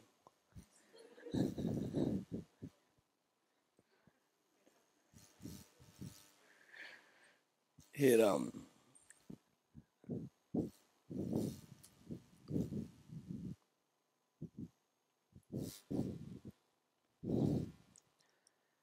एक सिंपल सा क्वेश्चन पूछो आपसे मैं। अगर लेट्स से कोई भी कंपनी का वेबसाइट है, अगर आप उसके वेबसाइट पे जाने का ट्राई कर रहे हो, होम पेज ही ओपन नहीं हो रहा है, बहुत स्लो चल रहा है, एक पॉइंट के बाद में कस्टमर बोलेगा जान दे यार। तो आपका जो एक्सपीरियंस है ना, reaching to the home page, वहां से navigation and ease of use, मतलब सर इसीलिए पता है पहले लोग बोलते थे UI is basically user interface. यहां पर आपका होम पेज लोड करने का प्रोसेसिंग कैपेबिलिटी से लेकर के पेमेंट तक का पूरा स्टेज इतना स्ट्रीमलाइंड और सिंपल होना चाहिए कि एक्चुअली में एक यूजर आसानी से कन्वर्ट हो। इफ यू लुक एट कि why Zomato, Swiggy, they all are successful because they have simplified the user face up to some extent. For example, एक जमाने में जोमैटो पता है क्यों फेमस था? सिर्फ रिव्यूज के लिए। जो ओरिजिनल फाउंडर था ना, उसने कभी सोचा नहीं था होम डिलीवरी करेगा वो। Just for your information, that person thought मेरे को फूड का रिव्यू चाहिए बस। That is why Zomato was started.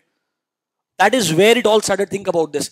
And today मेरे को फॉर एग्जांपल हैलोपिनो चीज पॉपर्स खाने का है, मैं है कुछ तो फॉर एग्जांपल मैं जोमेटो के ऐप में जाके डायरेक्टली रेस्टोरेंट नहीं, खाना क्या है वो डिसाइड करूंगा, वो भी मेन्यू का एक स्पेसिफिक आइटम, वो स्कैन करके तेरे को नियर बाय रेस्टोरेंट वहां दिखाएगा और वो वहां रहता भी है। मतलब think about from where they have reached where. I am just trying to give you an example. समझ रहे हो क्या मेरा बात? दूसरा चीज, अभी I think during the weekend only I order something from Zomato and वो ऑर्डर कैंसिल हो गया आफ्टर 1 आवर। वो आपका रिफंड कितना ब्रिलियंट तरीके से प्रोसेस करता है रियल टाइम बेसिस पे। या लेट्स से आपका जो एक्सपेक्टेशन था फूड का वैसा फूड डिलीवर नहीं हुआ, बॉट रहता है एक, तो फोटो खींच करके भेजा, उसको बोला यहाँ ये सब, बहुत सारे लोग बोलते हैं मेरे को जितना क्वांटिटी प्रॉमिस किया था उतना क्वांटिटी नहीं आया, या क्वालिटी अच्छा नहीं था, पैकिंग अच्छा नहीं था, एंड वो उसके हिसाब से जो उसको करना है इमीडिएटली आपको कुछ रिफंड दे देगा या कोई प्रोमो कोड दे देगा। मतलब it responds to you on real time basis. ये जो रेस्पॉन्स टाइम है ये इवेंचुअली खराब होता है नॉर्मली विद साइज, बट अगर वो इंप्रूव हो विद साइज दैट शोज वो ई कॉमर्स बिजनेस कितना स्ट्रांगली अपने कस्टमर के पर्सपेक्टिव से काम कर रहा है। एंड अगर वो काम नहीं करेगा ना यार, बंदा जोमेटो से स्विगी पे चले जाएगा 1 मिनट के अंदर। It won't take much time. It's just like 2-minute job. Do you get my point? So that is why customer retention is not that easy in e-commerce world. That is why the size is actually influenced by तुम कितना overall reach कर लिया है. But at the same time उस size को retain करना बहुत essential चीज है. ये सब चीजें हम actually में chapter 3 और chapter 4 में पढ़ेंगे दोनों के दोनों. Rather IT infrastructure create कैसे होता है उसके बारे में discussion इसी chapter में आएगा. तुमको लग रहा है chapter बहुत easy है? ये एकदम शुरुआत है बेटा. ये range का पहला साइड है. दूसरा साइड में have you heard of cloud computing? Cloud computing, grid computing, mobile computing, virtualization, सब कुछ है इस सब्जेक्ट में, इसी चैप्टर में। In one chapter from basics till the extreme levels सब कुछ आने वाला है। अभी गुड, चलो आज तो सिर्फ टाइम पास था। एक basic difference between traditional commerce and e commerce उतना समझ में आया है क्या? देखो कुछ ऐसी इजी चीजें भी मिलेगी आपको, कहीं कहीं डिफिकल्ट टाइम भी आएगा, कहीं कहीं आपको लिखना भी पड़ेगा, थोड़ा मेहनत करना पड़ेगा। I promise you one thing, बहुत सारी चीजें सीखने को डेफिनेटली मिलेगी 100%। एक चीज और, today I will try to figure it out. मेरे पास में EIS के रिगार्डिंग एंड SM के रिगार्डिंग बहुत सारे इंटरेस्टिंग वीडियोस रहेंगे। जैसे फॉर एग्जांपल IBM ने एक नया you can say machine learning based product बनाया, उसको वॉटसन बोलते हैं, IBM वॉटसन करके। वो क्या होता है, किस तरीके से काम करता है, मतलब अपने जो कॉन्सेप्ट है इनसे रिलेटेड रहेंगे। वर्चुअलाइजेशन दुनिया में जो कॉन्सेप्ट है, कौन सा कंपनी लेके आया and why they are the best in the world. एक कंपनी का नाम सुना क्या? सेल्स फोर्स, तुमने नाम भी सुना होगा, और वो कंपनी बहुत फेमस है। Salesforce is like one of the biggest companies in the cloud computing world and specifically for the customer relationship management. CRM के जो मोबाइल एप्लीकेशन रहते हैं ना, मेजॉरिटी ऑफ देम वो सेल्स फोर्स के रहते हैं, वो इंटीग्रेट करते हैं अपन। वो कंपनी फेमस क्यों? वो कंपनी अपने एक्चुअली में एक एक्विजिशन के लिए फेमस है। उसने शायद if I am not wrong दुनिया का वन ऑफ द एक जमाने का सबसे महंगा ट्रांजैक्शन किया था, अपना ऑफिस परचेस किया था। दुनिया का one of the best offices to work Salesforce को बोलते हैं। गूगल फेसबुक जो आते हैं ना, उनके साथ में एक सेल्स फोर्स करके कंपनी है। सैन फ्रांसिस्को के अंदर एक मार्केट स्ट्रीट है, that is the most expensive street, it's called as Market Street. उसके अंदर एक स्काई स्क्रैपर, मतलब बहुत ही बड़ा बिल्डिंग उसने परचेस किया था अपने एम्प्लॉइज के लिए। रादर आपको बहुत सारे लोगों के थ्रू रेफरेंस लगा के अपॉइंटमेंट लेना पड़ता है उस बिल्डिंग के अंदर जाने के लिए, and that's like a monument what people want to see normally in that city. That's the office of Salesforce. So ये कंपनीज क्लाउड कंप्यूटिंग CRM से कहां बढ़ते बढ़ते $1 billion company again once again, बहुत बड़ा कंपनी है। ऐसे बहुत सारे ऑर्गेनाइजेशन है जो एक्चुअली में वो प्रोडक्ट बनाते हैं जो हम पढ़ने वाले उससे कनेक्टेड है। So I would want to show you there publicly available videos. I'll figure out a way कि कैसे आपको रियल लाइफ में विद द लेक्चर उसको हम इंटीग्रेट कर सकते हैं। अगर होगा तो अच्छा है, वरना लेक्चर के एंड में आपको वीडियोस दिखा दूंगा, ठीक है? अभी good, that's it for EIS today. We gonna continue with the next lecture. Thank you. अच्छा एक मिनट रुको। ऑडिट के लिए टाइमिंग क्या दिया था मैंने तुमको? तो याद नहीं है यार, एक तो कितना कंफ्यूजन है मेरे को ही। 4:30 बोला ना? नहीं, ब्रह्मस्त्र वाले जो बच्चे हैं उनके लिए रिवीजन रहेगा ऑडिट का, that will be from 9 PM onwards. एक काम करो ब्रह्मस्त्र स्टूडेंट्स, लिख लो फटाफट आज रिवीजन क्या क्या करने वाले हैं। अरे ऐसे लोगों को याद भी रह जाएगा। ऐसे 700, 705, 706, 700, 705, 706, 701 पढ़ाया था क्या तुमको मैंने? ब्रह्मस्त्र वाले 7 की ऑडिट मैटर पढ़ाया था क्या? पढ़ाया था ना की ऑडिट मैटर पैराग्राफ भी। अगर टाइम मिलेगा तो 701 को भी रिवाइज करेंगे, बट 700, 705, 706 प्रायोरिटी रहेगा। इफ टाइम परमिट्स 701, ये 4 एसेस को रिवाइज करेंगे। जो नए बच्चे हैं 4:30 बजे हम नॉर्मल ऑडिट बैच शुरू करेंगे फ्रॉम स्क्रैच। तुम में से कौन ब्रह्मास्त्र वाले, कौन नॉर्मल, मतलब नए बच्चे ऐसे कैसे? सब ब्रह्मास्त्र वाले हो? नहीं, एक काम करो, हाथ नीचे करो। जो ब्रह्मास्त्र में नहीं थे पर ग्रुप 2 में है वो कौन है? ठीक है, 1 2 3 4, ठीक है, कोई दिक्कत नहीं। 4:30 विल स्टार्ट, वो भी फेस टू फेस ही आइडियली। बहुत सारे बच्चे आना शुरू करेंगे धीरे धीरे, जैसे जैसे तुम्हारा वैक्सीन होते जाएगा। ठीक है।